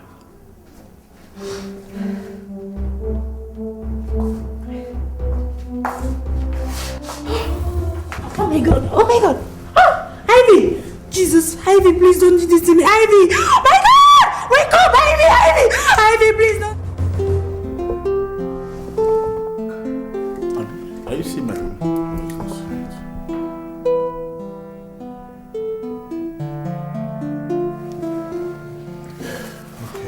Doctor, is she going to make it? Yes, she will. What about the baby? No significant threat to the baby. I will be checking on her twice daily. But if in the next 2 days there's no significant improvement, then we have no choice than to take her to the hospital. Okay, doctor. Thank you very much, Dr. Brian. Okay. And like I said, we have to make this secret, please. Yes. And if I may ask why? Doctor, please don't. I can't tell you more than I have already done. Okay? It is her wish, and I wish to respect it. It's okay. So I'll see you later in the evening. Thank you, Doctor. Bye-bye.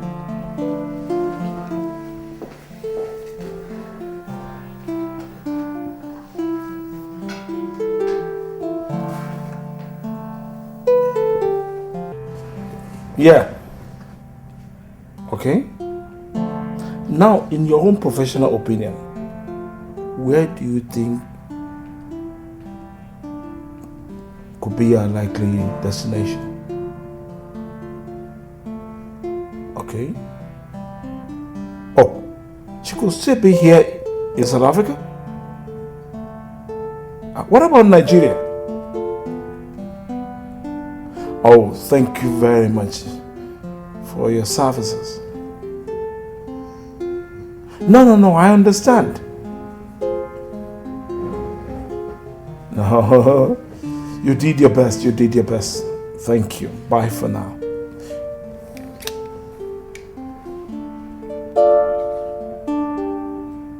What did he say to your last questions, Father?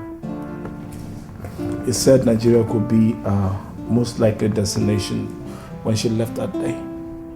Father, that explains it all. That explains it all. Those bastards, Father. Those bastards know the whereabouts of Ivy. Father, just give me some time with them. And I will torture them. And the truth will come out, Father.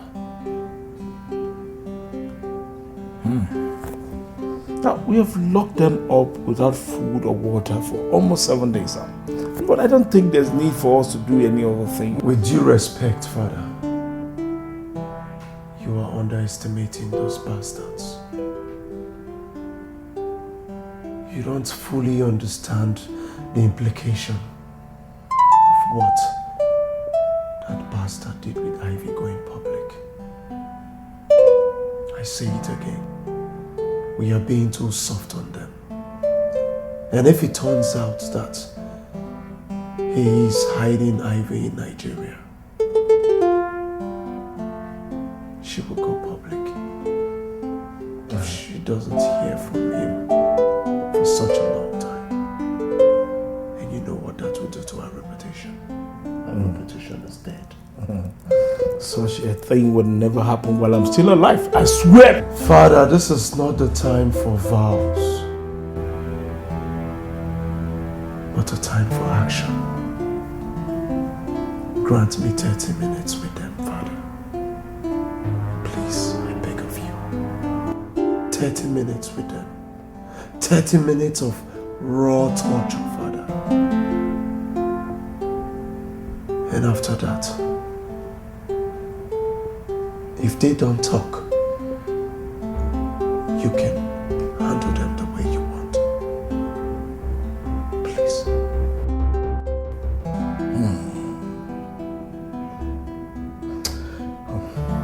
All right. I will give you 30 minutes as you requested, but on the condition that I will watch over whatever you're going to do to them. With no interference. Yes, without interference. Let's go.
Dad! Are you through? I am asking because you both are going to need all the strength you can get from drinking your urine to be able to survive what I'm about to do through you. Until you tell me where my sister Ivy is. Now,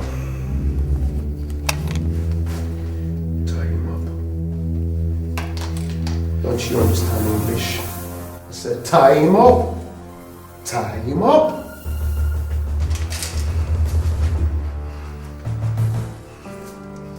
But fast about to tie him up.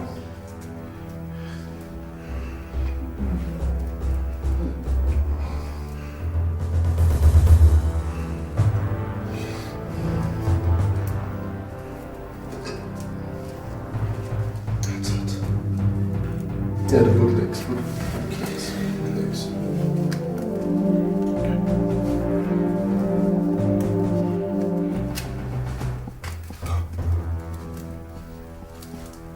Fast about it. No, back down. Back down. Down, boy. Put your arms in this. Goddamn it, don't you goddamn move, okay?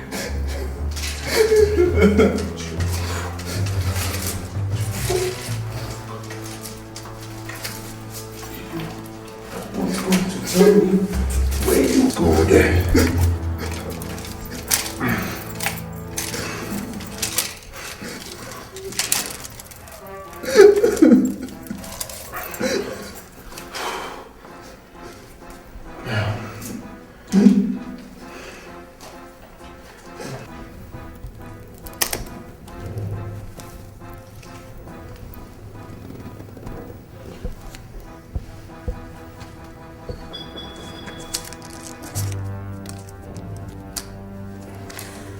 I am going to mutilate your palms so badly that you won't be able to tell the difference between your palms and an open wound.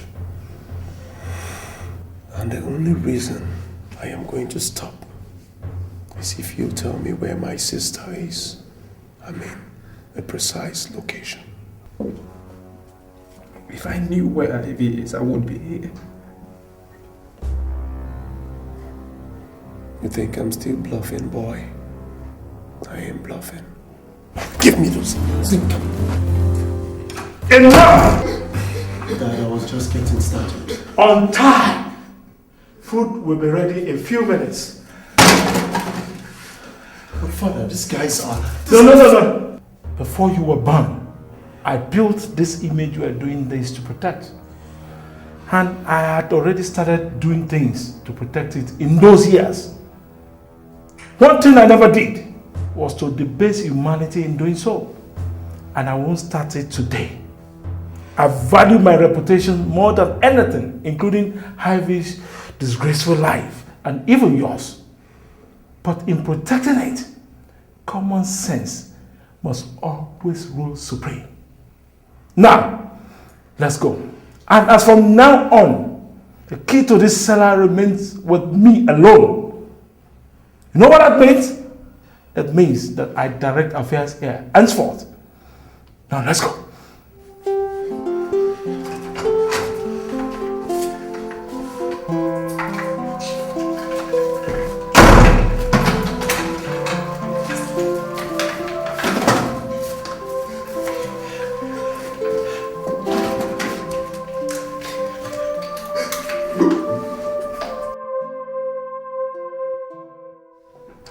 Well, my elders, you asked me to call for an emergency meeting. I did. Despite my misgivings at the way the request was made. Now, I want you to tell me in simple terms why we're here.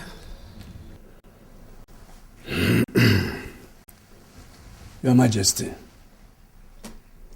it's been 6 months into your regency and close to 5 months since the crown prince left this kingdom according to him to woo his bride. And nobody in this kingdom has seen or heard from him. This emergency meeting was therefore demanded at the instance of our worried people. We are here therefore to ask you on their behalf, have you heard from the Crown Prince or Alex, his cousin? Neither the Crowned Prince nor Alex is missing. Both of them will come back as soon as they are... With due respect, Your Majesty, tradition is tradition. The question was, have you heard from the Crown Prince? Well, I'm sorry I cannot answer that question. Your Majesty, we have waited enough for the return of your son. If he cannot do something as simple as convincing a woman to marry him within a period close to 5 months, then he is incompetent for our throne. No, enough. Your Majesty, maybe you do not understand yet our determination to put this stop. The dishonor your son's erratic ways is doing to this kingdom since his father gave up. The people have had enough. Elders, let's give Richard some other... We are not ready to give a day longer to a prince who, for all we know, could be dead by now. No, my son is not dead. Where is he? If he is still alive and has decided not to communicate with his people for so long, then it means that he doesn't want the throne, or that he does not respect his people. For this, we have sent for your stepson, Prince Charles, to return from England and mount the throne of the people. You asked Charles to come back to this kingdom without my permission? Your Majesty, the throne belongs to the people, and the people have spoken through us. Elders, it is all for now. Let us go.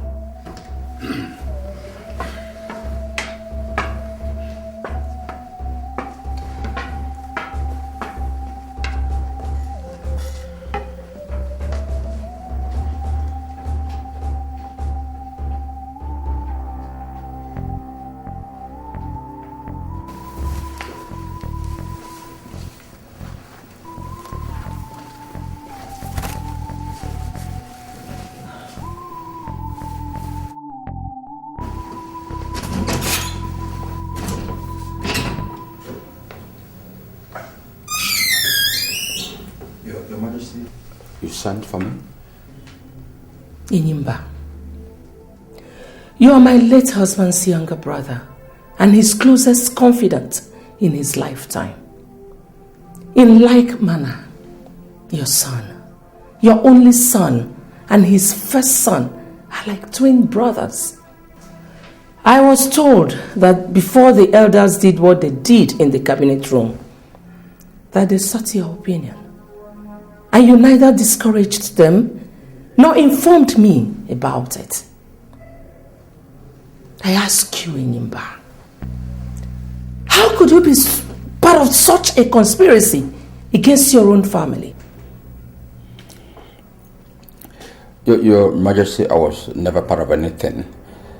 And if you ask for my opinion, what the elders are doing is not conspiracy. I don't see conspiracy in that. They are just acting out of self-preservation and on the request of the people. And you know all this. You know. Enyimba. Your Majesty. Your son. Your only son. And my son, the crown prince of the kingdom, are missing. And if we are worth the name parents, we should be busy looking for them. Asking people to join us do that. Not rationalizing outsiders who are just squabbling over who sits on that throne. Let me say this, Your Majesty. I love my son and I grieve for him. In fact, I've spent time, money and energy looking for my son and Ruchas, your son, since they left the kingdom. I can't remember saying or doing anything that calls to question my sincerity in this regard. I can't remember. So, why are you doing it now by... Your Majesty, not stopping the elders from asking Prince Charles to return to the kingdom. It's not the same thing as supporting them in making him the Igwe at the expense of your son.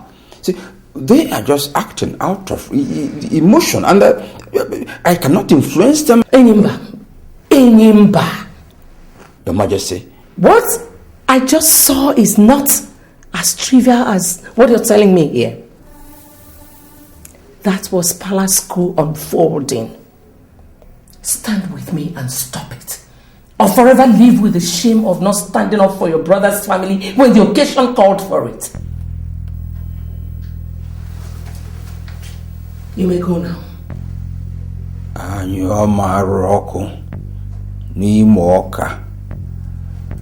Anyoma roko ni moka.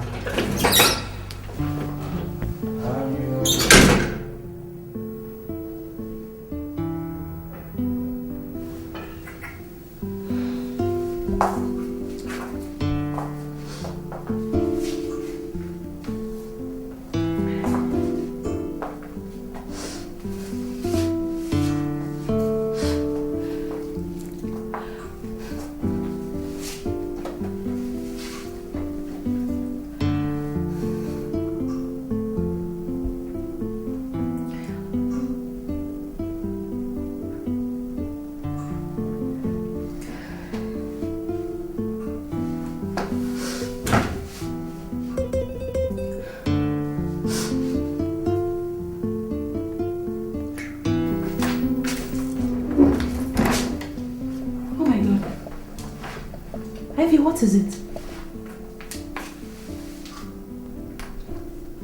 Why are you crying? I can't stop thinking of it. 7 months after that course day in a hotel with him, I can't still take him off my mind. Listen, Ivy. It's natural, okay? You're deeply in love with this guy. I mean... I don't love him. I only lost it after him. I was married to Jesus and I remained faithful to my husband until the day the evil Rogers crept into my life and destroyed my joys and dreams.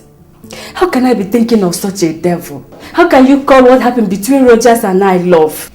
It was not love. It was pure tragedy. Love does not lead to sin. It's a virtue of God, not of the devil. Pray for me, Susie. Pray for me. Pray for me. Pray for me, Susie. Pray for me and ask God to purge my mind of every memory of him. Please, pray for me, Susie. Pray for me, please. Pray for me. Let's pray. In the name of the Father, Son, and the Spirit. Amen. Our help is in the name of the Lord. Hail Mary, full of grace.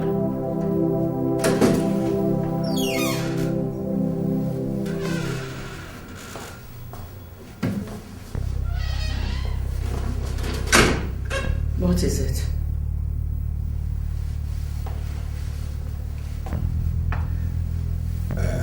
Your Majesty, the elders were sent me to you to tell you that the duty beckons. Prince Charles, your stepson, is on his way back to the palace.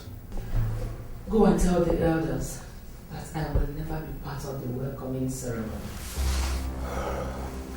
Your Majesty, the situation is highly fluid and delicate. any careless move by you, and you play into the hands of our enemies. Which enemies? Your Majesty, since you talked to me 2 weeks ago, I decided to conduct my own investigations. I found out that all that has been happening recently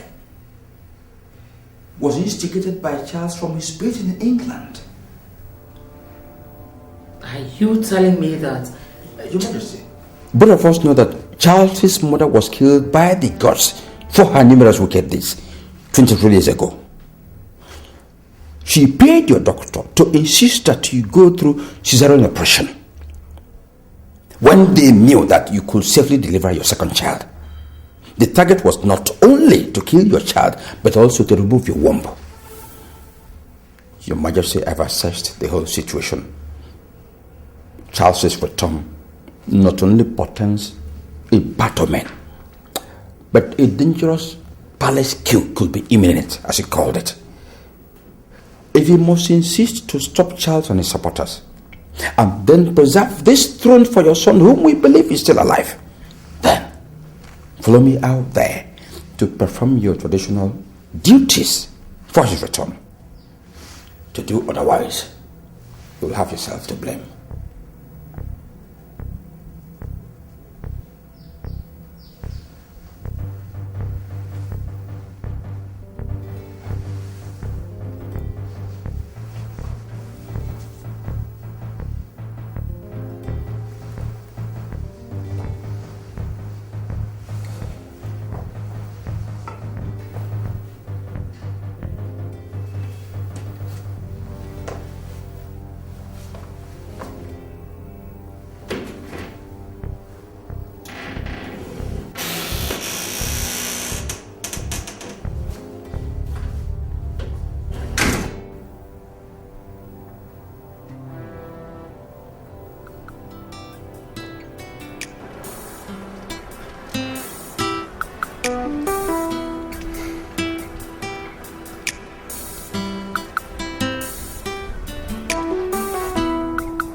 Hi. Your Majesty, Prince Charles is here. Upon the ancient royal stool of the gods is our royal symbol of authority. As a woman, you cannot touch it with your bare hands. Please, with the cloth, pick it up and perform your sacred duty for our returned prince. For he cannot step upon our soil, having stayed more than 7 years outside the kingdom, unless you, as the regent monarch, perform some rituals for him.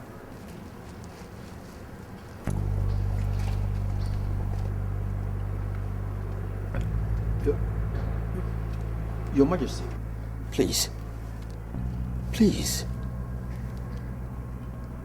Biko, go ahead, go ahead.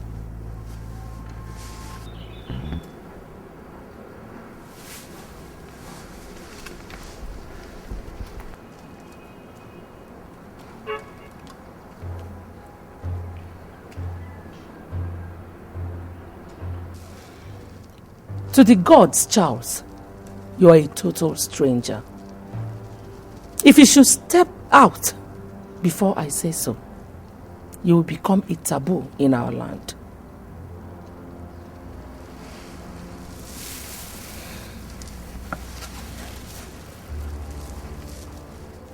Elendo. Your Majesty.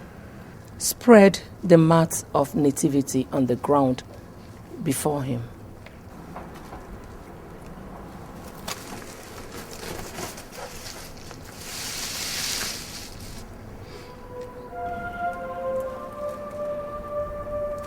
Get down.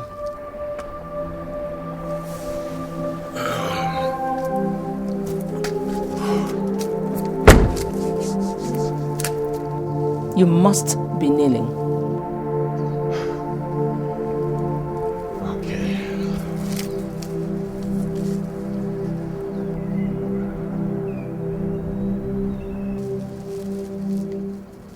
Kiss this royal symbol of authority.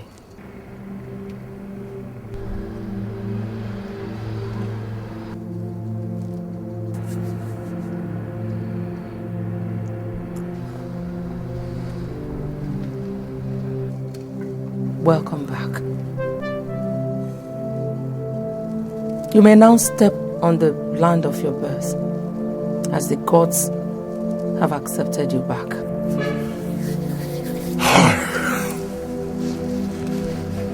Thank you. Elders of Abama, Your Majesty. your prince is back.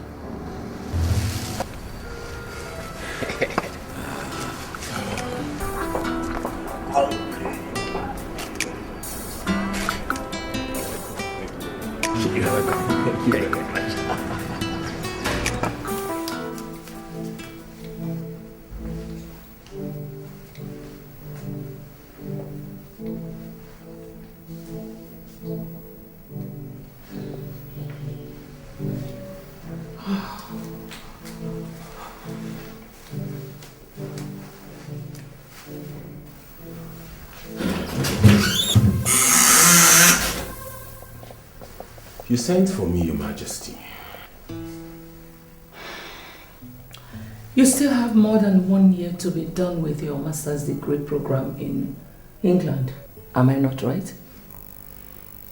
Are you asking me, in a sense, why I am back home? Don't you dare play dumb with me, Charles.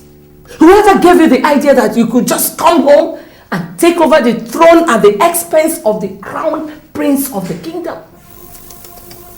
Let's put it more appropriately. At the expense of your missing son. How dare you? Well, Charles, I invited you here to advise you. Go back to England and face your studies. Because what you came back here for is an absolute impossibility. I will. And I must serve out the 1 year allowed me as the regent of the kingdom. And that will be in 6 months' time. By then, I'm sure my son will be back, married, and duly discharge his duties to his people. So if you think that I'll budge to any kind of pressure from you or your foolish cohorts, then you must have a rethink, because it will never happen while I live.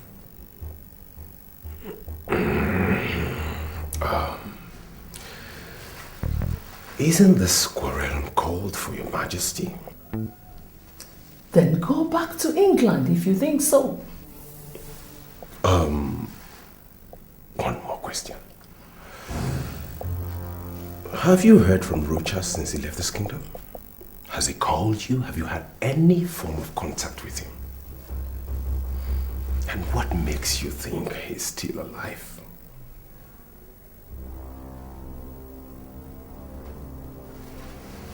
Get out of my room. Now. Sleep with these questions, Your Majesty. Good night.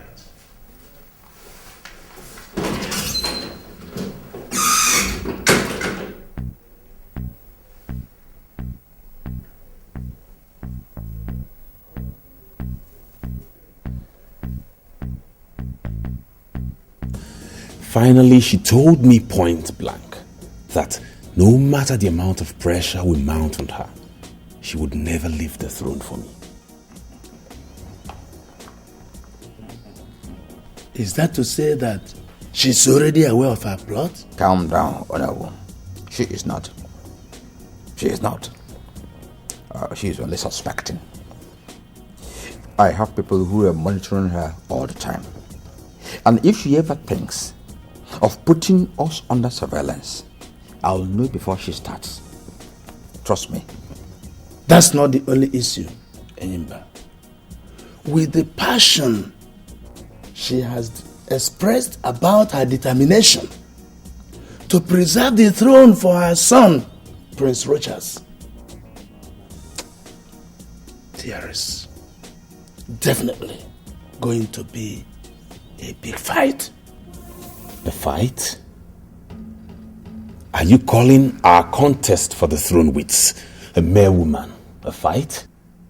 My prince, she is not an ordinary woman. Spare me that. She is the regent of the kingdom. That position alone bestows on her the full sacred and administrative powers of an Igwe for now.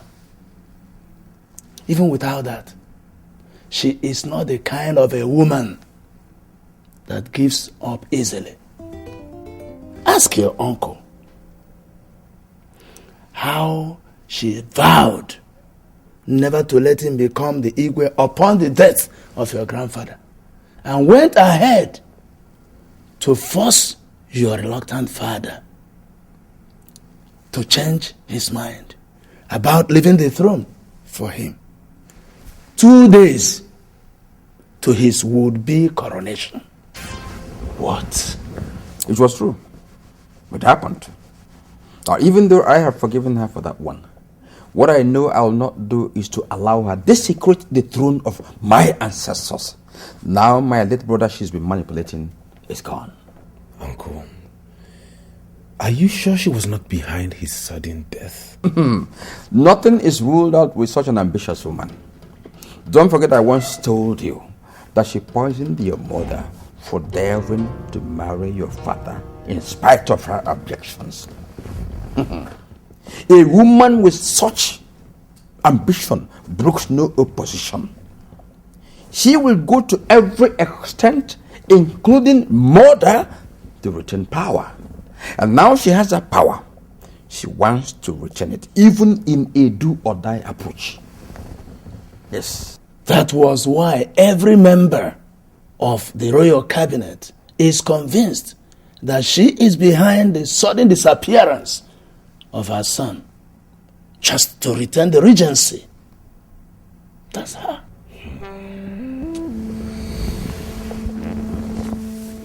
God knows she has met her Waterloo in me this time around. I will do everything possible to stop and expose her and avenge my mother's death. She definitely has to pay for all her crimes in this family. She must pay. She must. You see, I expected her to take this fight to this extent. I say, now she has become aware of your motive. I am going to adopt a stratagem to counter her. Yes. Now, from time to time, I am going to be briefing you on this stratagem as we move on. You know, what we have to do, very important, is that we must not give her reason to begin to mistrust me. Yes. Charles, I want to assure you of one thing.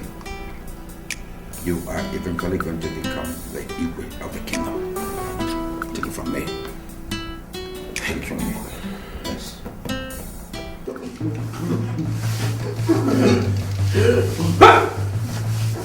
Stop! Stop!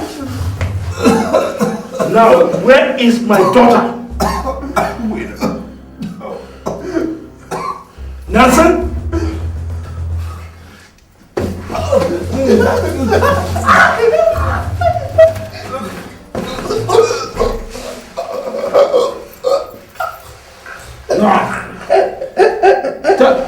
Tell me where she is.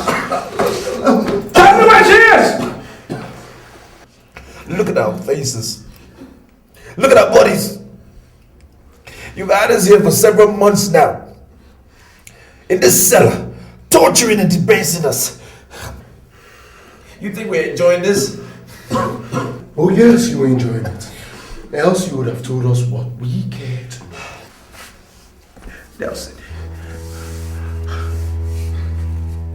I am a prince from a noble kingdom.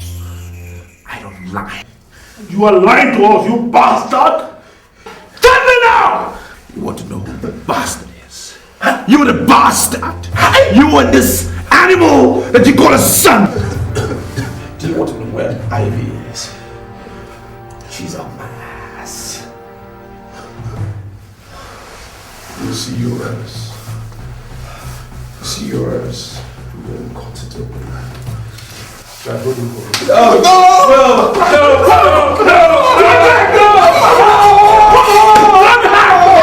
Welcome to today's council meeting. Your Majesty, Nigerian, I greet you. We are in a council meeting here, Charles. I know. That's what I'm here for. On whose invitation?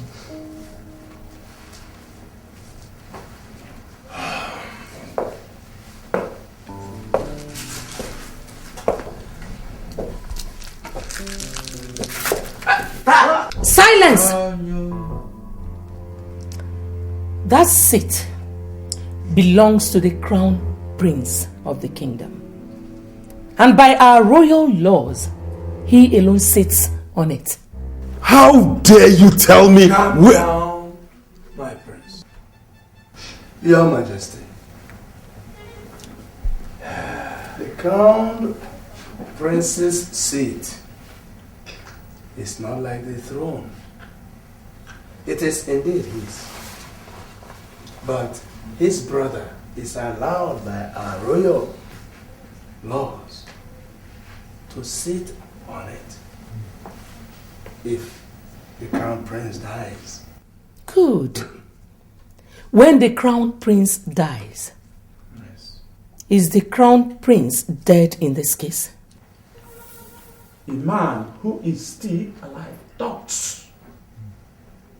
The people confirm him alive by seeing him physically. At least he finds time to communicate with his people. Now, none of that is the case with your son for several months now, and so. And so, you feel justified to declare him dead? Can you give us any reason to assume otherwise? Enough of this destruction, please. Her Majesty is still on the throne. In fact, she is the head of this council, and therefore determines who sits wherever. Prince Charles sitting anywhere shouldn't be a distraction, but it should be a non-issue. Uncle Enimba, I beg to disagree with you. As a matter of fact, I am a prince of this kingdom. And as such, I reserve the right... Enimba, please. Tell him that being a prince of Abama Kingdom does not automatically make him a member of the royal cabinet. He can only be here on invitation.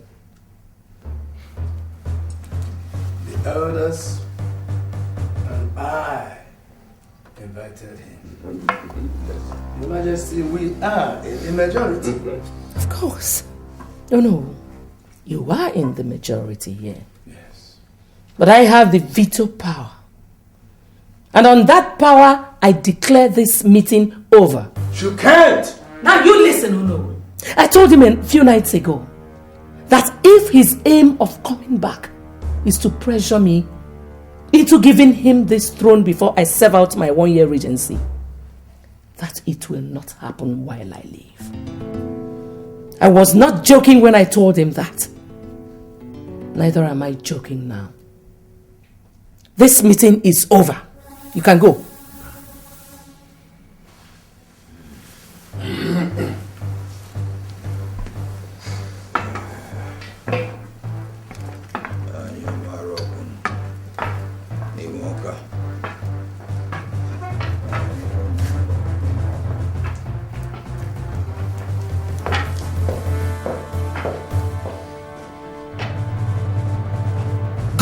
Damn it! How could she? I swear, that animal of a god is going to die by my hands today. No, my prince. You kill no one. You can't tell me what I should or should not do in this case, no. I was the one she ordered that idiot to humiliate right before all of you. Anyom Aroko Nimoka. Anyom Aroko Nimoka. She ordered her guard to humiliate you, right? But who is to be blamed? She or her guard, who has sworn before the gods to do that which she says always without questioning? And talking about humiliation, did she spare us by her words at the council meeting a while ago? Charles, listen. See, in today's world, the greatest victories are achieved not by physical power, but by the power of the mind. So you have to sit down. Let's map out a strategy to handle this woman. Don't forget you didn't come back from England to go and fight a common guard. But to avenge the death of your mother by taking away the throne from she who killed your mother and her useless son. Yes. So calm down. Calm down. Please sit down. Now, what are our other options? Very many. There are very many. But first of all, let's get the people involved immediately before she does that herself. Yes. How? Oh no. We have to sleep over this matter. Yes.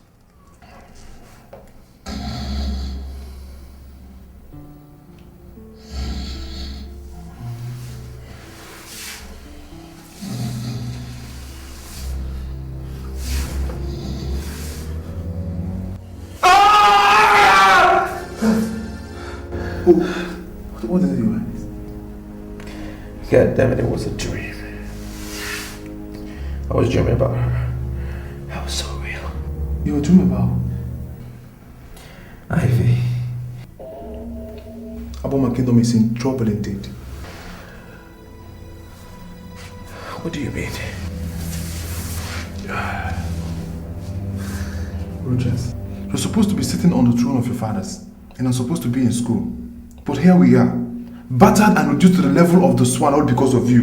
Because of a woman. Despite all that, you have the luxury of playing romance with her in your dreams. Alex, I haven't even told you what the dream was about. I don't need to be told, Rogers. When the subjects of the king are in trouble, he thinks and finds solution to the plight. He does not while away his time dreaming about a romance-torn nightmare like you're doing here, Rogers. He does not.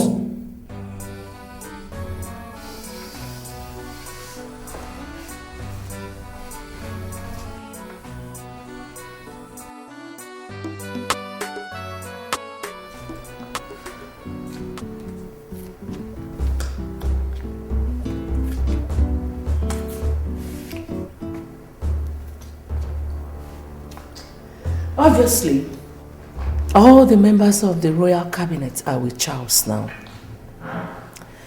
How bad do you think such is to my continued stay as the regent in Imba? Quite bad, Your Majesty. Quite bad. You see, even if you survive the conspiracy, I don't see you running the kingdom successfully with a divided cabinet. A divided cabinet. He has the cabinet members, and I have God, my resolve, and the royal veto on my own side. If they are ready to battle over the throne, so am I. Anyoma Roko Nimoka. How I wish Richard would return now. He will come back in Imba. When?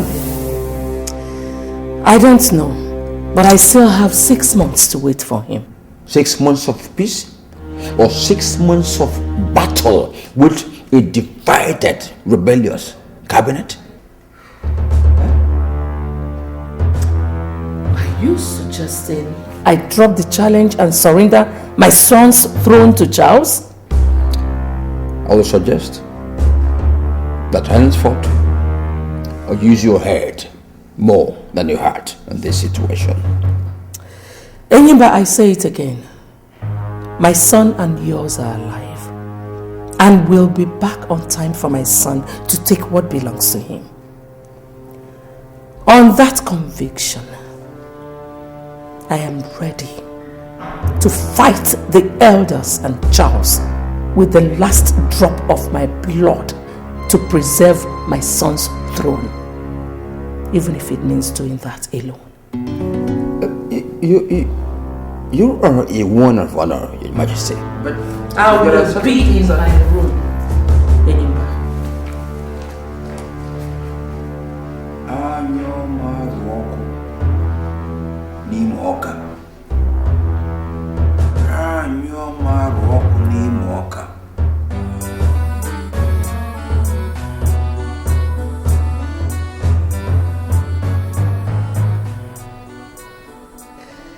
First, I have to apologize for insisting that we have this emergency meeting before our scheduled council meeting, which comes up in an hour.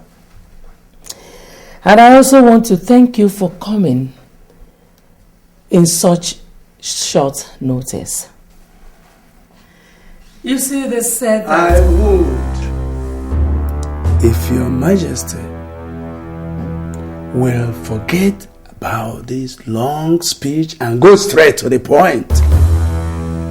Oh no, today, this hour, this minute, right now, I am still the sovereign of Abama Kingdom. And that requires that whoever wants to talk to me will do that with a lot of respect. Next time you or any one of you interrupts me in such a rude manner, I will not just issue a verbal warning. I will suspend that person indefinitely from this council. Oh no, I demand an apology. What? Apologize to me!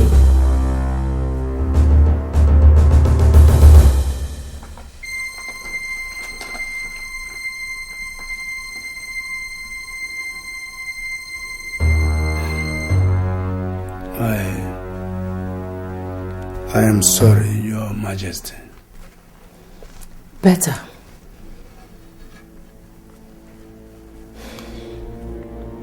As for why I call this meeting, I want every one of you to swear with the royal symbol of authority to keep the true situation of my son's whereabouts secret. It is an order, elders. Your Majesty, the people are already aware of everything. What? Who told them? Prince Charles. It's okay. I still want you to swear. Swear about what again, Your Majesty? He said Prince Charles... I heard what he said, Ichiokoro. If you don't do it, I'm going to invoke my full royal powers to dissolve this council and rule this kingdom alone. I am not bluffing, elders. Oh no, you go first.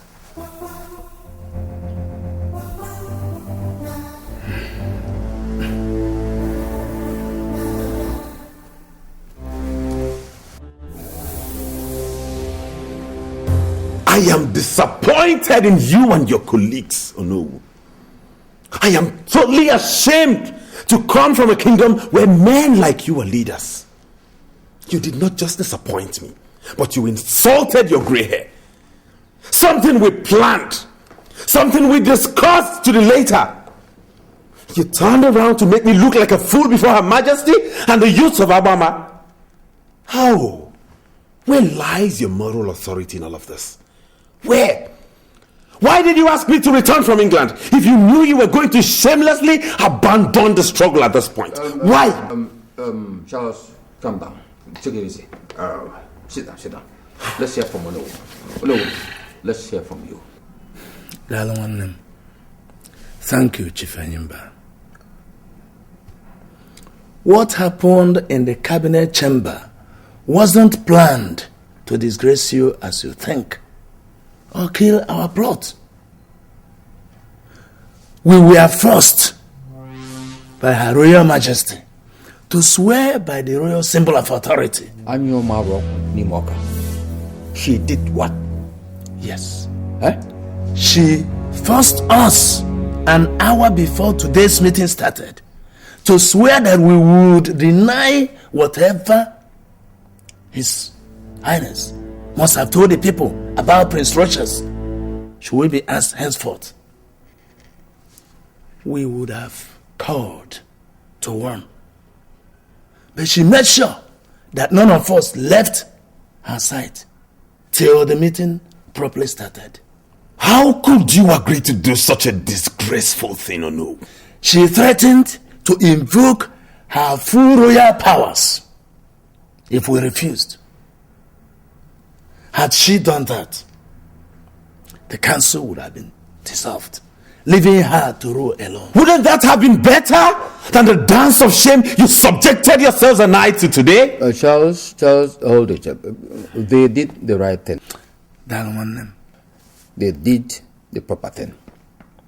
If they had refused, then your royal ambition would have been dead there and then. Yeah. Yes. So, let's be grateful to them for swallowing their pride to do what they did. That's the angle I'm seeing it from.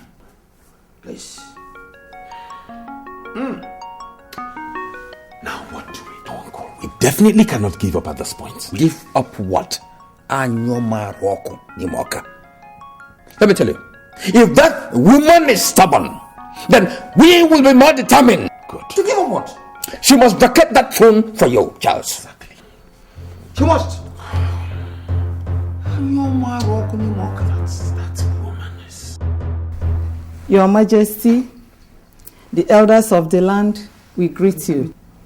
You're welcome. I am the president of the Association of Daughters of Abama Kingdom. And here is my secretary. We were sent by the daughters of the land. Having said that, Your Majesty, we were told that you said that the Crown Prince has been in constant contact with you since he left the kingdom. Well, our mission here is not to dispute that. We were sent by our colleagues to inform you that the waiting is over. The daughters of the land are giving you 2 weeks to return the Crown Prince back to the kingdom to be installed Igwe, or else all the daughters of the land who have gone through the pains of childbirth will converge here and urinate on the throne. According to our culture, Your Majesty, if that is done, the dynasty will be taken away from your family and given to another family that will be appointed by the chief priest of the land. The choice is yours, Your Majesty. Your son here to assume his royal responsibilities, or you face the disgrace of your family. Nice one, Charles. Nice one. How much did you pay them to threaten me and your own family? Your Majesty, at this point, it's no longer about me. Nah, it's about you and the all-powerful daughters of the land. All-powerful daughters of the land, indeed. A revered association in the culture of the kingdom. A master stroke. Bravo. Well, daughters of the land, your threat is noted. But I want to tell you that the solution to what you think is going on does not lie in threats. You are in no position to tell us where the solution lies, Your Majesty. Good. Now, can you tell me why the crowned prince was not made the Igwe immediately after my husband's death? I will tell you, Your Majesty. Because as a bachelor, he was not qualified then. Good. Now tell me, if I should vacate the throne upon his failure to return in 2 weeks, and to prevent you from carrying out your threat, as Prince Charles here seems to want, who takes over from me? Prince Charles, of course. There we go again. Prince Charles. Yes. Is he married? I have a bride, yeah. Somewhere. Somewhere? Yes, she's in England, actually. Has anybody seen her? Nobody. So what is the difference between Prince Charles here and my son? The difference is I am here. Charles is not here. He abandoned the throne of his fathers. Now what the people want is a real king and not a woman regent. Yes. Yes. Yes. Like I said earlier, daughters of the land, the solution does not lie in threats. But if you think I am wrong, I'll give you my own threat. If anybody in this kingdom, and that includes Prince Charles here, ever challenges my authority in this kingdom again, and my son's right to the people's throne, I will go round this kingdom 7 times in my nude. Do you know what will happen if I do that? The next 7 generations of this kingdom will live, suffer, groan, and die under a terrible curse. Is that the kind of risk you want to take for this buffoon here? Is that? Answer me! Well, Your Highness, with that threat, she has effectively killed our plot. What? Yes. Are you trying to tell me we can... The people are saying that they cannot take such risk for you. We have been listening to them since she made that threat earlier today. Please, elders, ignore her. She was just trying to... Whatever she was trying to achieve by issuing that threat, she has already achieved. I warned you, and Your Highness, never to take it to that extent with her yesterday. We all know how resilient and brilliant she could be. She is not brilliant, no. She is just being manipulative. And to allow her to succeed... She's back. If that is why you have brought us to meet in a hotel room, know ye that she has already succeeded. This is a master stroke she struck. Then let's reply her with a counter master stroke. We can start by telling the people that the crowned prince is dead. You talk as if you don't know the culture of our people.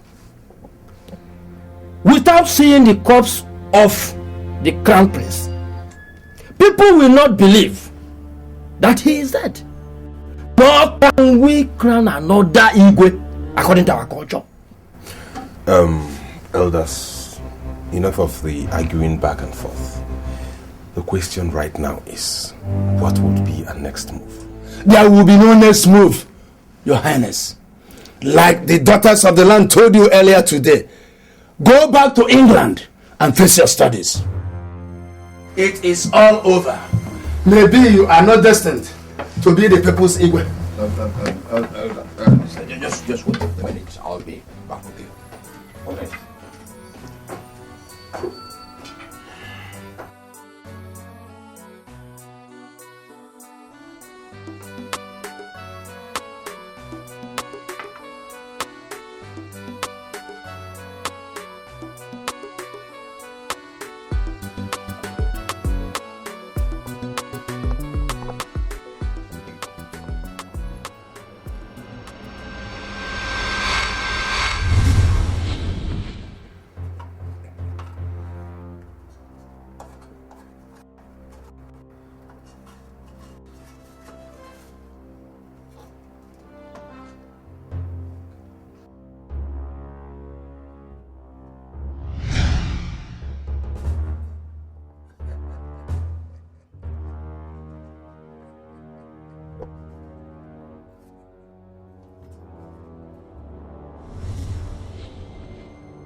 I don't know what he wants.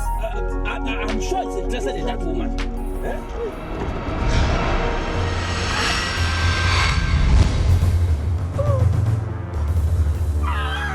All these killings in the palace, who is the cause?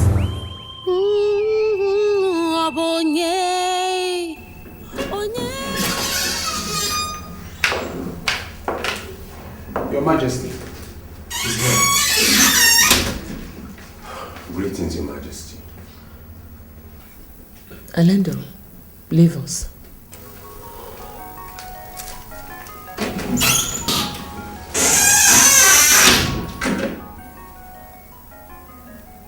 Are you still lurking around, hoping to relaunch a battle you've lost effectively? Maybe by exploiting the sudden deaths of the Onowu and some other senior chiefs? Charles, isn't it time you packed it up? Returned to the UK and faced your studies? That's the reason I'm here, Your Majesty. I'm returning to England this weekend. With all you did recently, I'm surprised that you could find it worth the while informing me. I was misled by the elders. I'm not trying to absolve myself of the blame, but I should have known better than to go against the interests of Rochas and yourself. I'm deeply sorry. Well, learn your lesson from what happened. Go back to the UK. Complete your academic programs and be the success story your father has ever dreamt for you. That is the apology I want from you. Thank you so much, Your Majesty. Thank you.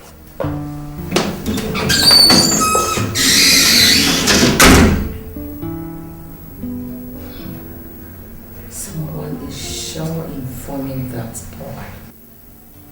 That is what I'm going to find out.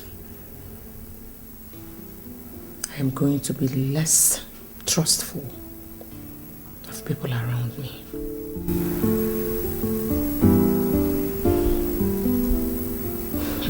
You see, you thought I was lying the time I told you that she no longer trusts anybody. When she found out about the conspiracy. You see it now? These days, she asks questions and talks less, especially as it concerns Rochas and Alex.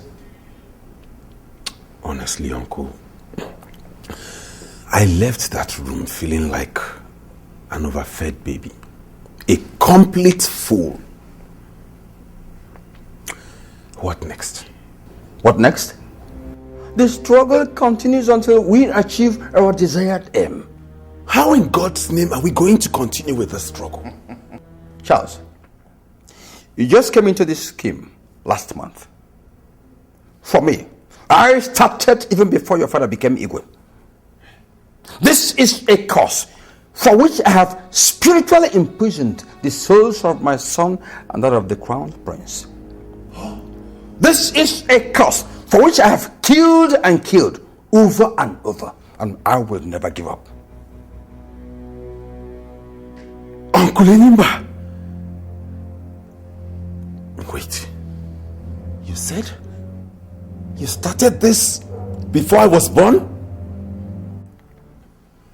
And wait. In other words, this whole thing is not about me, but about you using me to get at the throne you lost to my father 25 years ago. God! So it was you who killed my parents. It was you who killed Onowu and Ichiokoro because they disagreed with you?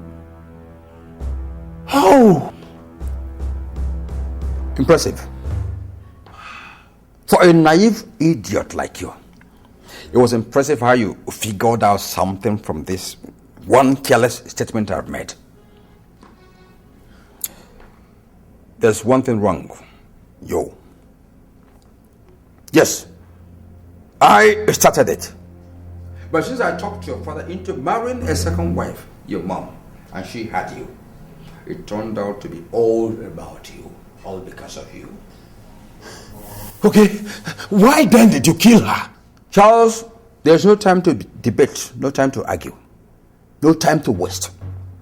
With what Her Majesty did, coupled with the total withdrawal of support from the elders because they lost 2 of their persons, the road is no longer easy. So, you come and sit down. Let me now explain to you. Me? Sit down with a diabolical liar, a murderer, and an ambitious swine! You want me to sit with it? You slapped me? You lay your filthy hands on me?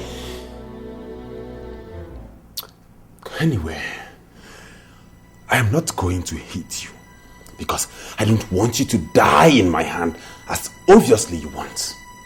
But as I live here now, I am going straight to Her Majesty to expose every...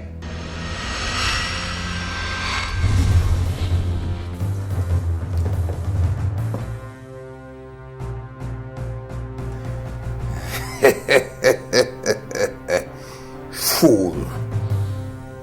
When you get up from there, you will not argue with me on any point again. The throne is mine, and I will use you to get it. And you're my rock. Nimoka. And you're my rock. Nimoka.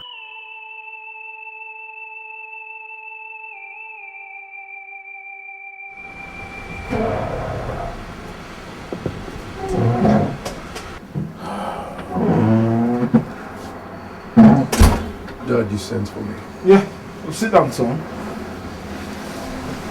You see, I've been thinking about those bastards in the cellar and Ivy.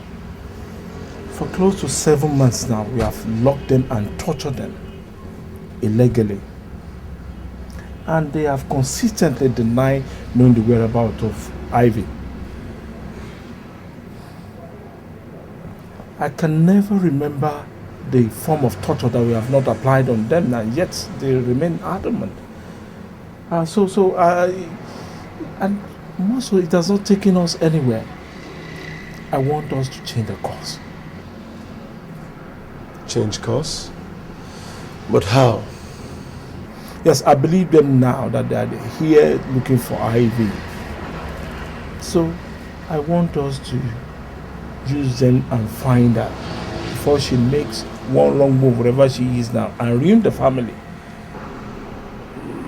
But how do you intend to do that, Father? From what we know now, we strongly believe that the prince is madly in love with Ivy and would do anything to find her.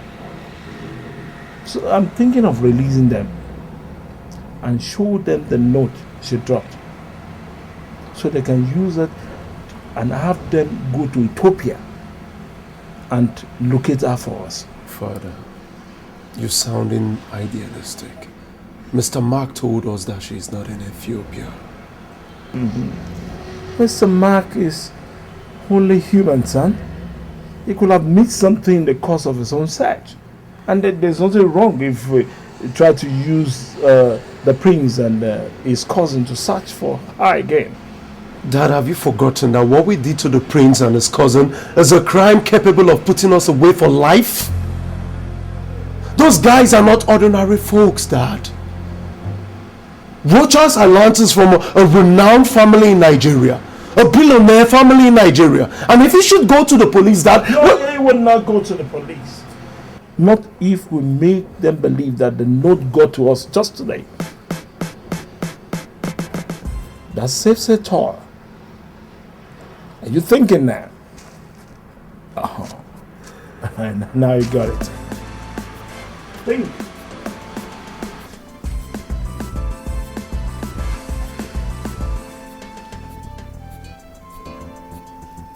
Sir, you're saying this came in from Ivy?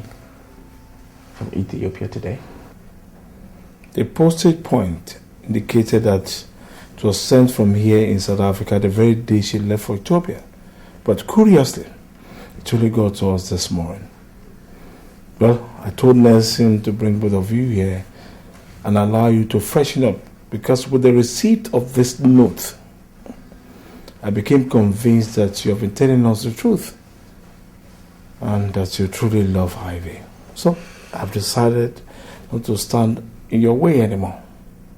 The question now is, what are you going to do if I let you go now and with this latest revelation? Well, sir, if your fear is that we will charge you for torture and detention after you've released us, give you my word, sir, there will be no such thing. What are you saying, Rogers? I'm saying that I came to South Africa to look for the love of my life, and that whatever happened here is the price that I pay for the love that I have for her, and nothing more. With due respect to Highness, Alex, there will be no redress of this. That's a royal decree.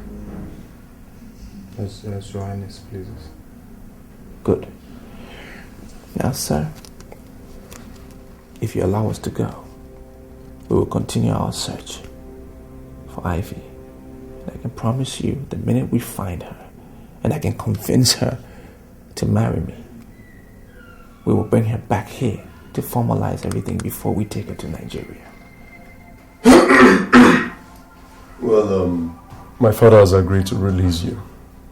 But first, allow me to apologize for... Please, Nelson, there is no need for apology. Well, I have applied for a travel document for both of you to Ethiopia, and I'm going to bear the cost. Please, sir, thank you, but no thank you. This is my cross, and I choose to bear it alone. Now, allow us to go.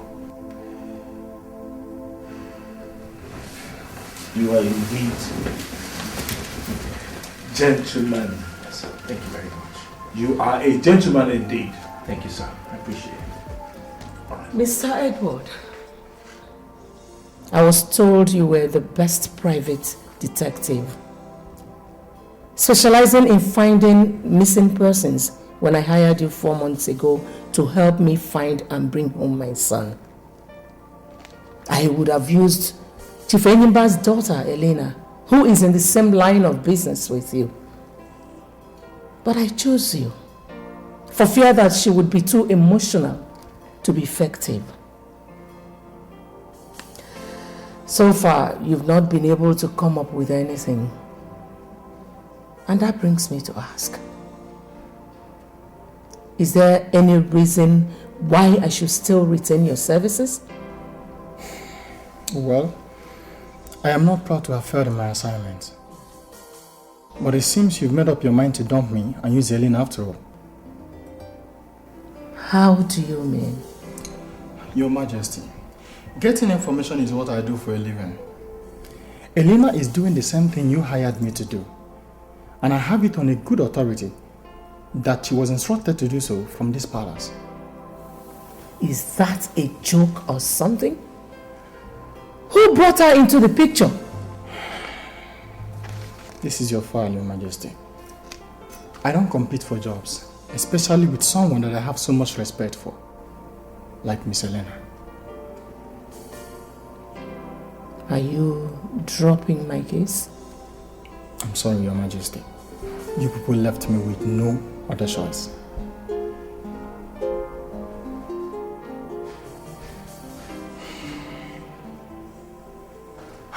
Uncle Enyimba, as it stands now, I want to go back to England.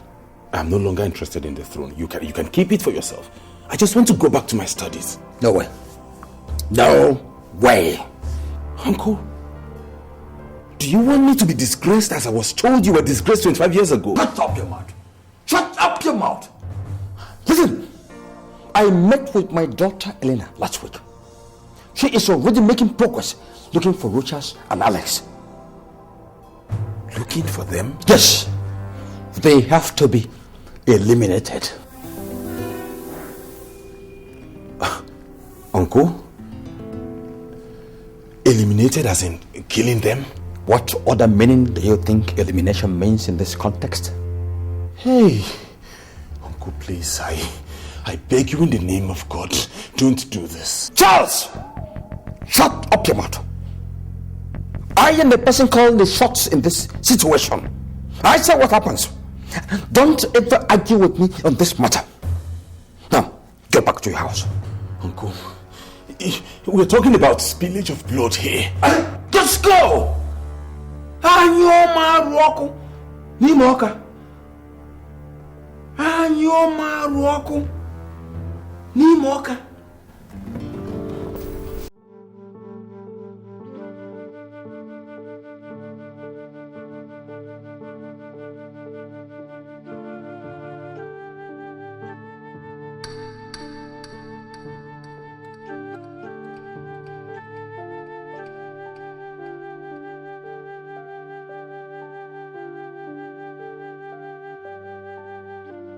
Alex, your pace is irritating me. What is wrong? Is there a problem?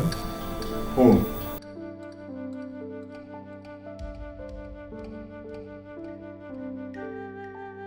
I am thinking about what must have transpired in the kingdom in the past 7 months. I am thinking about what your mom and my dad will be doing to hold the kingdom together. Have you not heard from us or seen us? Have you tried calling them? I mean your mom. No. But to satisfy you, just make that call.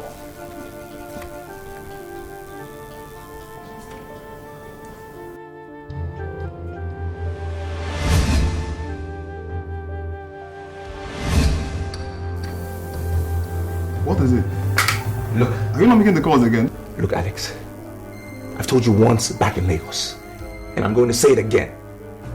You and I, cannot communicate with anyone in that village, including your dad and my mom, until we find Ivy, until I marry her. Is that clear? And remember, it's a royal decree. What manner of man are you, Rochas? If you don't feel anything for anybody in that kingdom, what about your widowed mom, in whose grieving hand you left your kingdom? What about her? Alex, I do not want to have this discussion with you again. I do not want to have this discussion with you again. Alright? We have a travel in a few days to Ethiopia. Now, if you do not want to discuss that travel, then go to bed. Good night. Your father will be so disappointed with you right now. Let him come from the grave and speak for himself, damn it! Rochas! Put the bloody light off. Off.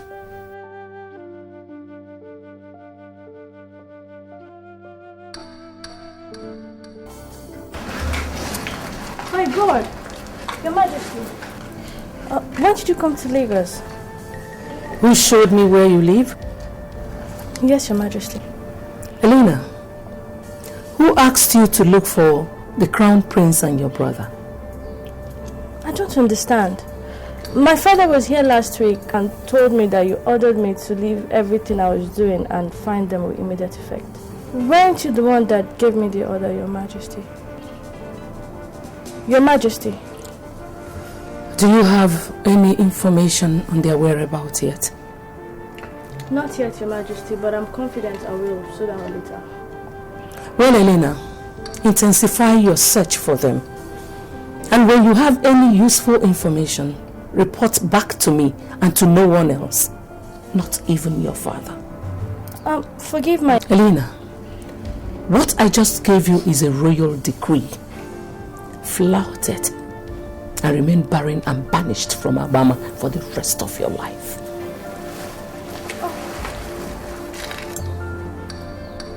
If you need money or any other kind of assistance, call me.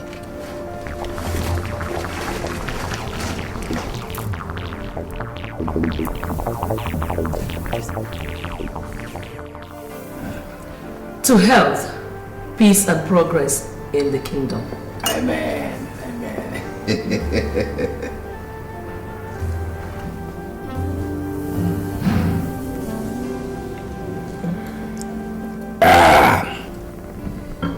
Hey. Imba, Your Majesty. why didn't you tell me that you asked Elena to help search and bring back my son and Alex as a matter of urgency last week? Who told you? Who told you that? You're shocked. Why? I was also told that since Charles reneged in his promise to go back to England, that he has met with you in your house 3 times. Inimba, what is going on? Anyoma roko ni moka. Anyoma roko ni moka.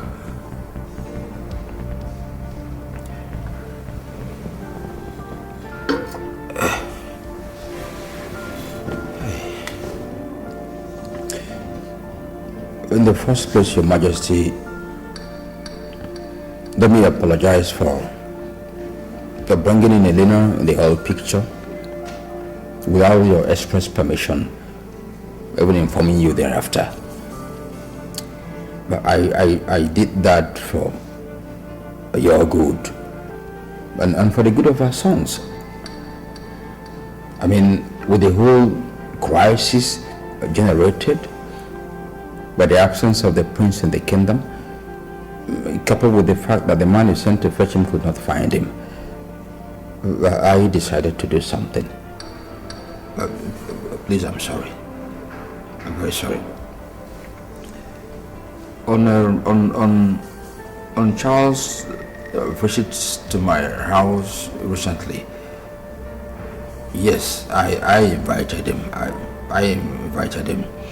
In the first visit, I was pleading with him to abandon his ill-advised ambition and go back to England. In the second visit, I wanted to invoke the spirit of his late parents to plead with him again. Then on the third visit, I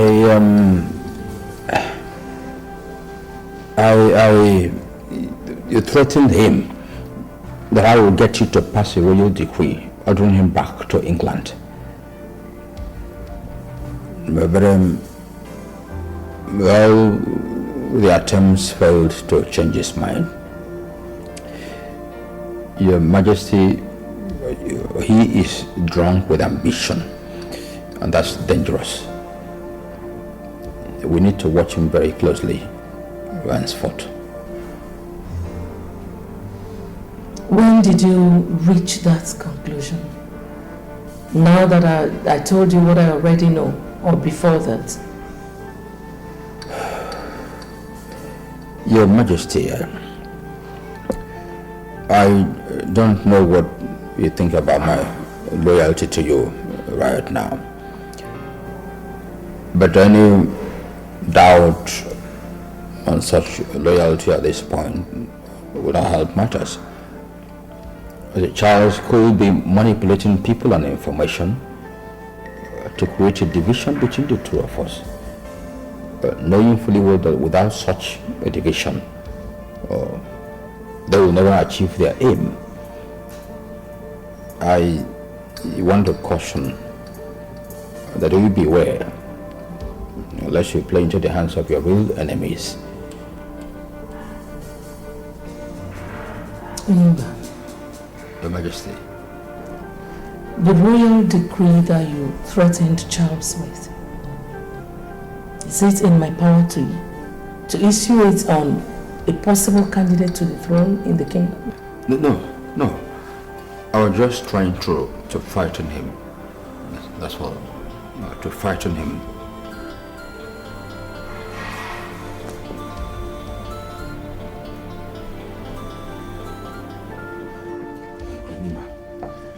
You buffoon!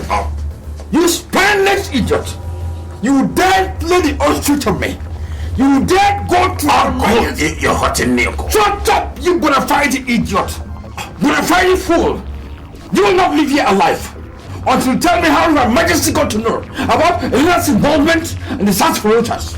My God, she knows? You asking me? Uncle, believe me, I never told anyone anything about what we have done or discussed since we decided to go it alone 2 weeks ago. Are you sure? Yes.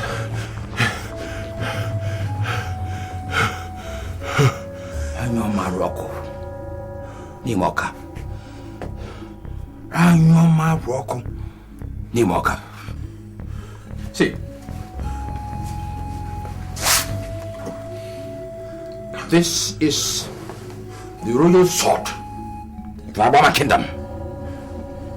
Because of you, I performed the necessary rituals to enable me to get away from each place, from the shrine of the god of war. This sword is the chief weapon for all the gods and the kings of Obama Kingdom. If you lie as you swear by it, you will wake up the next day to find your head and the rest of your body, two different entities. So swear by this sword that you did not go and betray me before Her Majesty. Take it and swear.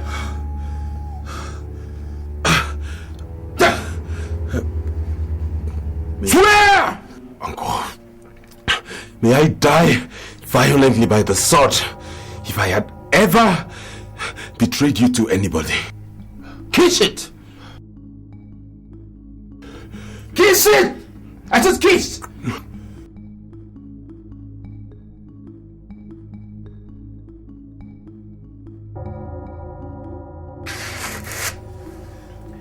She is watching you. The witch has somebody who is watching every movement you make. What? Yes. Uncle, what do we do now? Caution. We have to be cautious henceforth.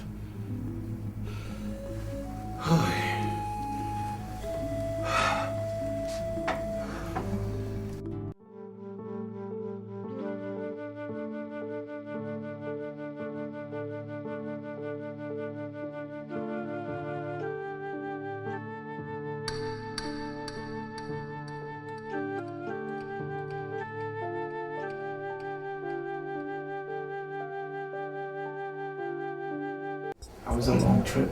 Yeah. Alex, can you please help me unpack? And then you can go to your room, have a good night rest. Tomorrow we start our search first thing in the morning. This search, where are we supposed to start it? We will start where the notes say she went to. For what we know so far, there are so many monasteries here in this country, and we will have to search each one if we must. I have to find and marry Ivy. That's paramount. Why don't we hire somebody who... Look, Alex, I decide how this search will be carried out. And I've already decided. We will do it ourselves.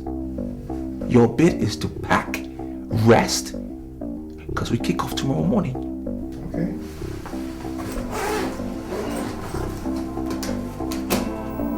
My visit to the travel agency paid off. The prince contacted them for travel arrangements to South Africa for him and Alex. That was 3 days after they arrived Lagos in search of the girl. 12 days later, they left for South Africa. Unfortunately, my contacts in our embassy and consulates in Pretoria and Johannesburg have no information about them.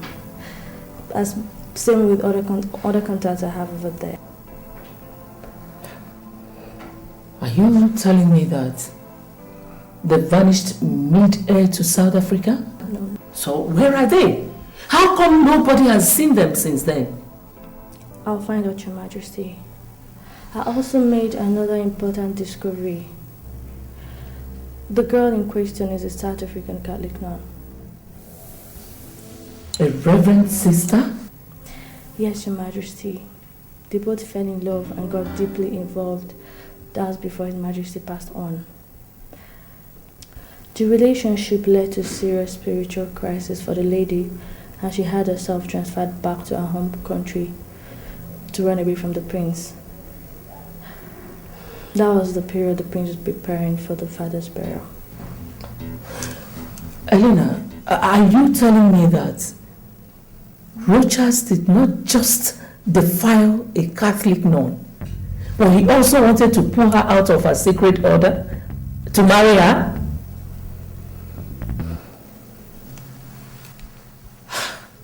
So because of this outrageous thing, he traveled to South Africa and forgot about his kingdom? Yes, Your Majesty. What do I do next? Elena, you will find him. Get him and bring him back here. He must mount the throne of his fathers. I don't care how much it's going to cost me. I will reward you adequately. Okay? Yes, Your Majesty. You can get on with it now. Consider it done, Your Majesty. Elena. Yes, Your Majesty. Remember, you are under a royal decree to keep this between you and I. Yes, Your Majesty. Good. You can go now. Thank you, Your Majesty.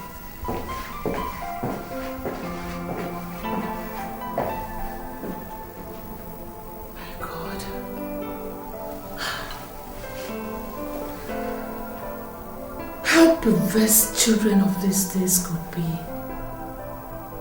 Defiling a nun? Oh, Rogers.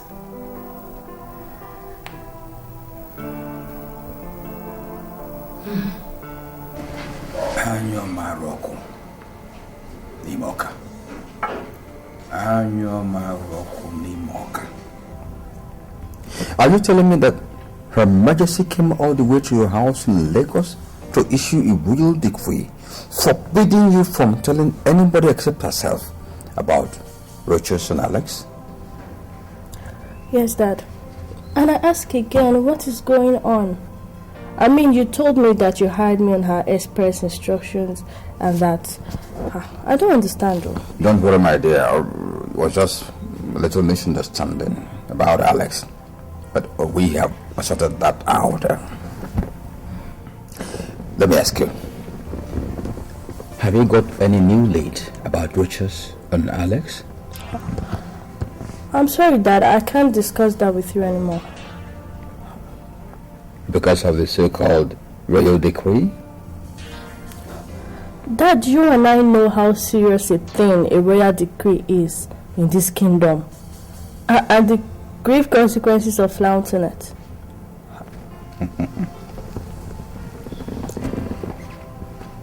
Alex is your brother, Elena. And as a father, you know I can give out anything, including my life, to protect you. I don't need you making such sacrifices for me, Dad. Not in something as trivial as this. I'm sorry, Dad. I'm sorry. Anyo Maroko, Imoka. Anyo Maroko, Imoka.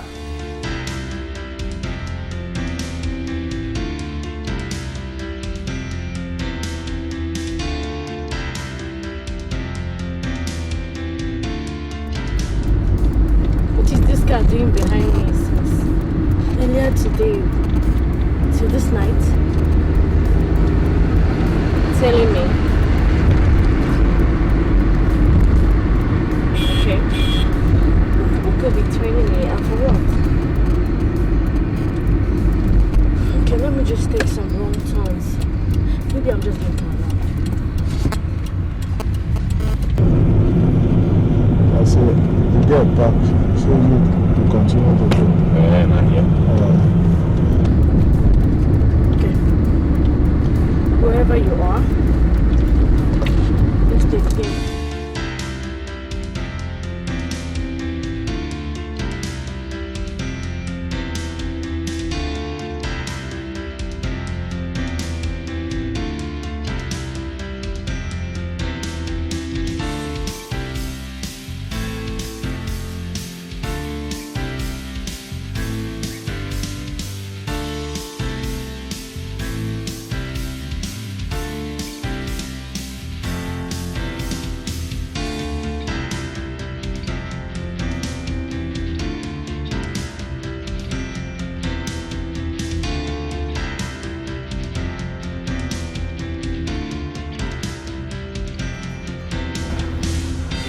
This be? Call the police. Hell no. I can handle him.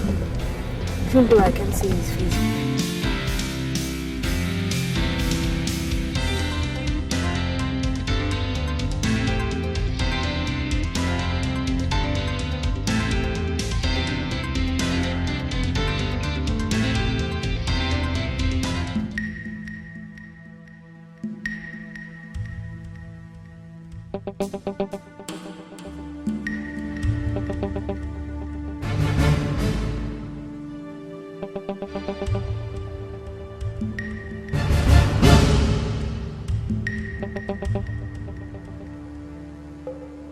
Your Majesty.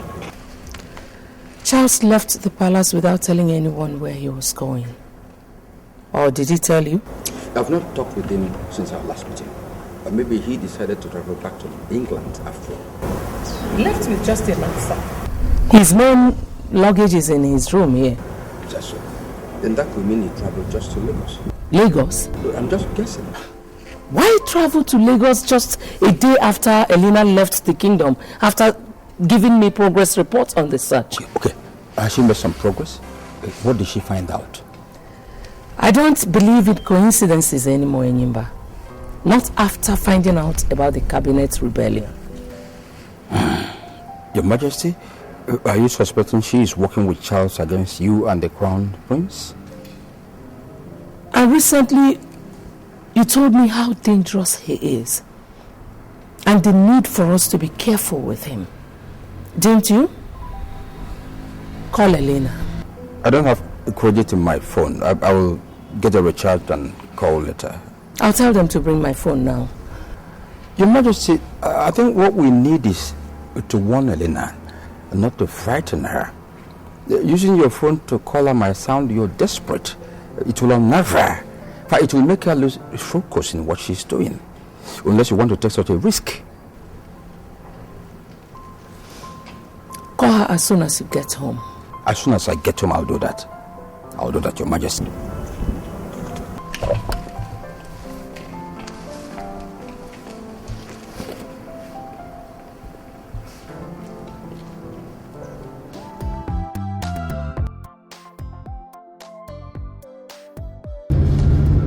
Yeah, hello, Your Majesty. Yes, my father called me about 2 hours ago. Hello, please, can I call you back in some minutes? I'm in the middle of a strange situation right now. Oh, okay. This feeling again. God knows that if I'm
Yeah, Uncle, there's a development.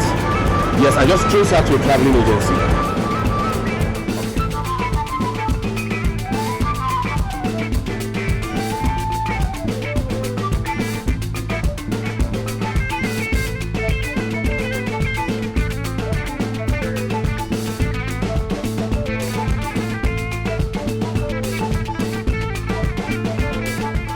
Dad.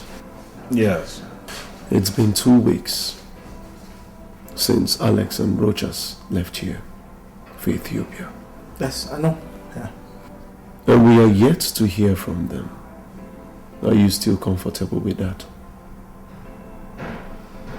Yes. I'm worried, but what do we do? Father, if they should come back and charge us for what we did to them, Ivy's disappearance wouldn't be the only thing we will be contending with. We will also stop reminding me of the implications of what we did. For what's Nelson? Father, I am talking about the image of the family is what I've always told you that I can go to any length to protect. I've been doing that before you were born, and I won't stop today.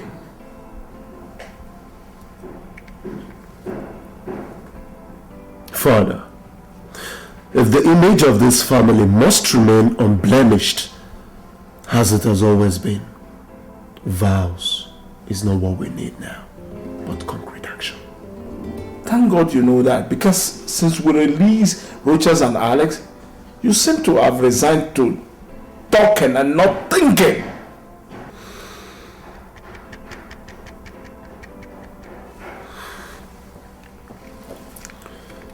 Is there any new plan in the pipeline, Father? I am already implementing it. I have all the entry points into this country. Land, sea and air under 24 hours surveillance.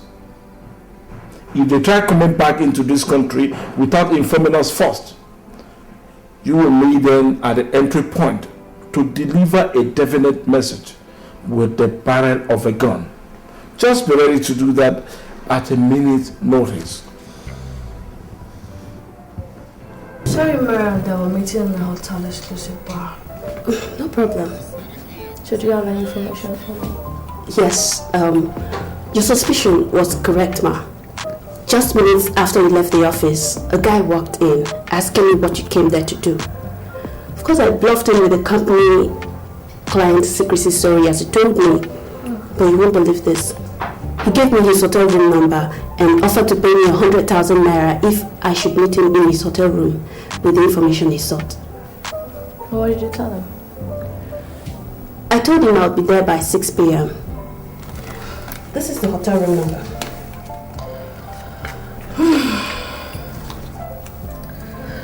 It's past 5 p.m. now. Start going to the place so you can beat the evening traffic. Tell him what he wants to hear and collect the money. Are you pulling my legs, Ma? You need the money, don't you? Of course I want it. Then go collect it.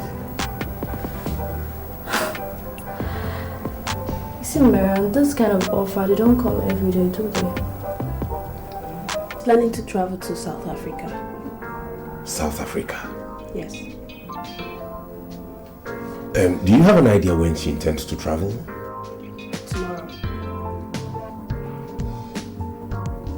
Tomorrow. Okay, I have South African travel documents. Can you arrange a ticket for me on the same flight with her? I'll need to check if there's still an empty space on it. Please, you have to go to the office and manipulate my name into the flight manifest. Can you do that? For another 100,000 naira, I can. 100,000. Okay.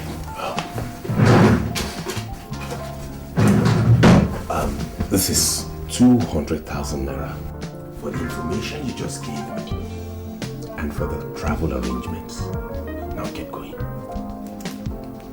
I'll be back soon.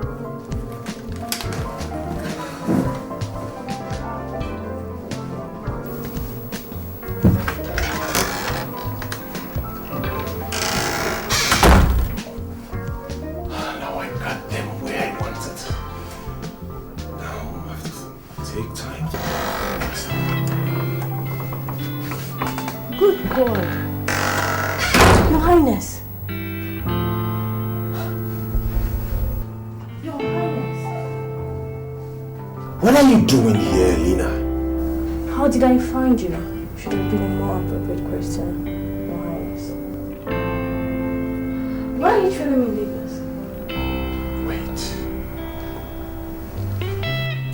Traced and invaded my hotel room to interrogate me? I don't know what's going on. But if I see you around me again, I will not only hand you over to the police for prosecution, I will also call Her Majesty and report you officially. Good day.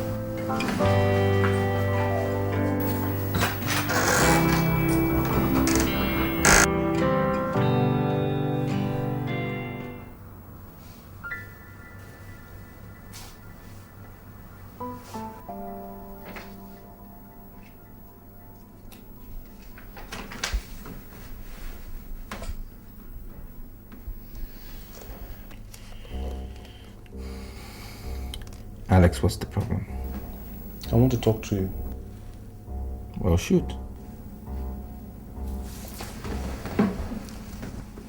This is 7 months since we left Nigeria in search of this girl. 7 months. 6 of which we spent in South Africa being dehumanized by her family. For 1 month now, we've been here in Ethiopia searching for her still. We have been to all the monasteries in this country and she is in none of them. Is it the time we wrap it up? I will say when we wrap it up, Alex. It is for me to say that. Now, from tomorrow, we enter a different phase of our search. We will visit all the monasteries in the East African sub-regional area. Do you know how many such places and countries you're talking about? Do you?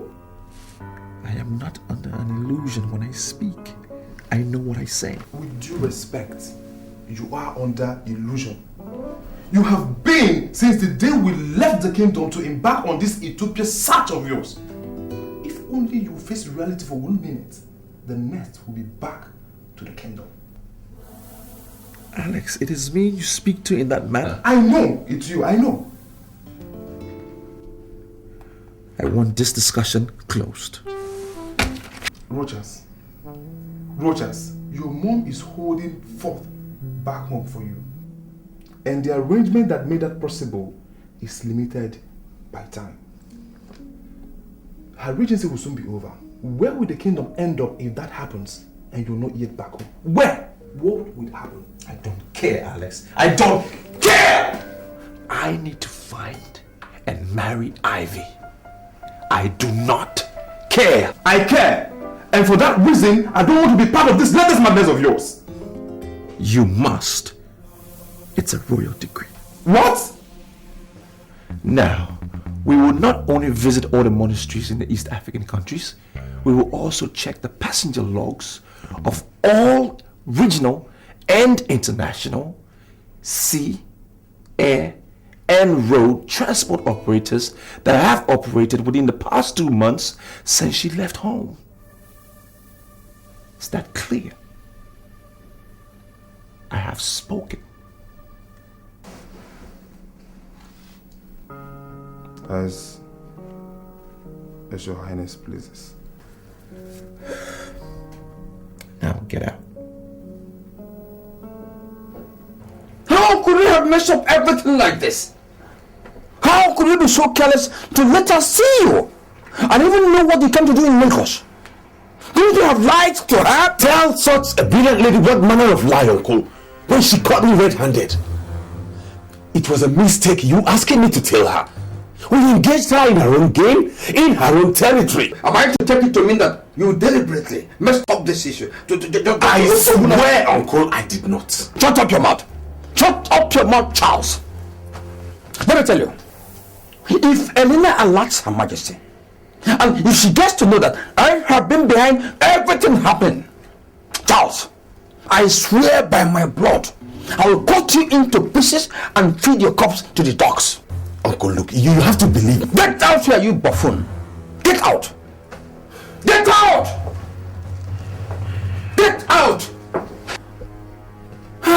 marụ ọkụ n'ime ọka. Anyị marụ ọkụ n'ime ọka. Agreeing to see me. My name is Helena. I'm a private detective in Nigeria. I was hired by the royal family of Obama Kingdom to find the missing prince and his cousin. You came all the way from Nigeria to my house to come and look for them? I couldn't have looked for them elsewhere, sir, because in this compound stopped the last verifiable trace I have of them so far.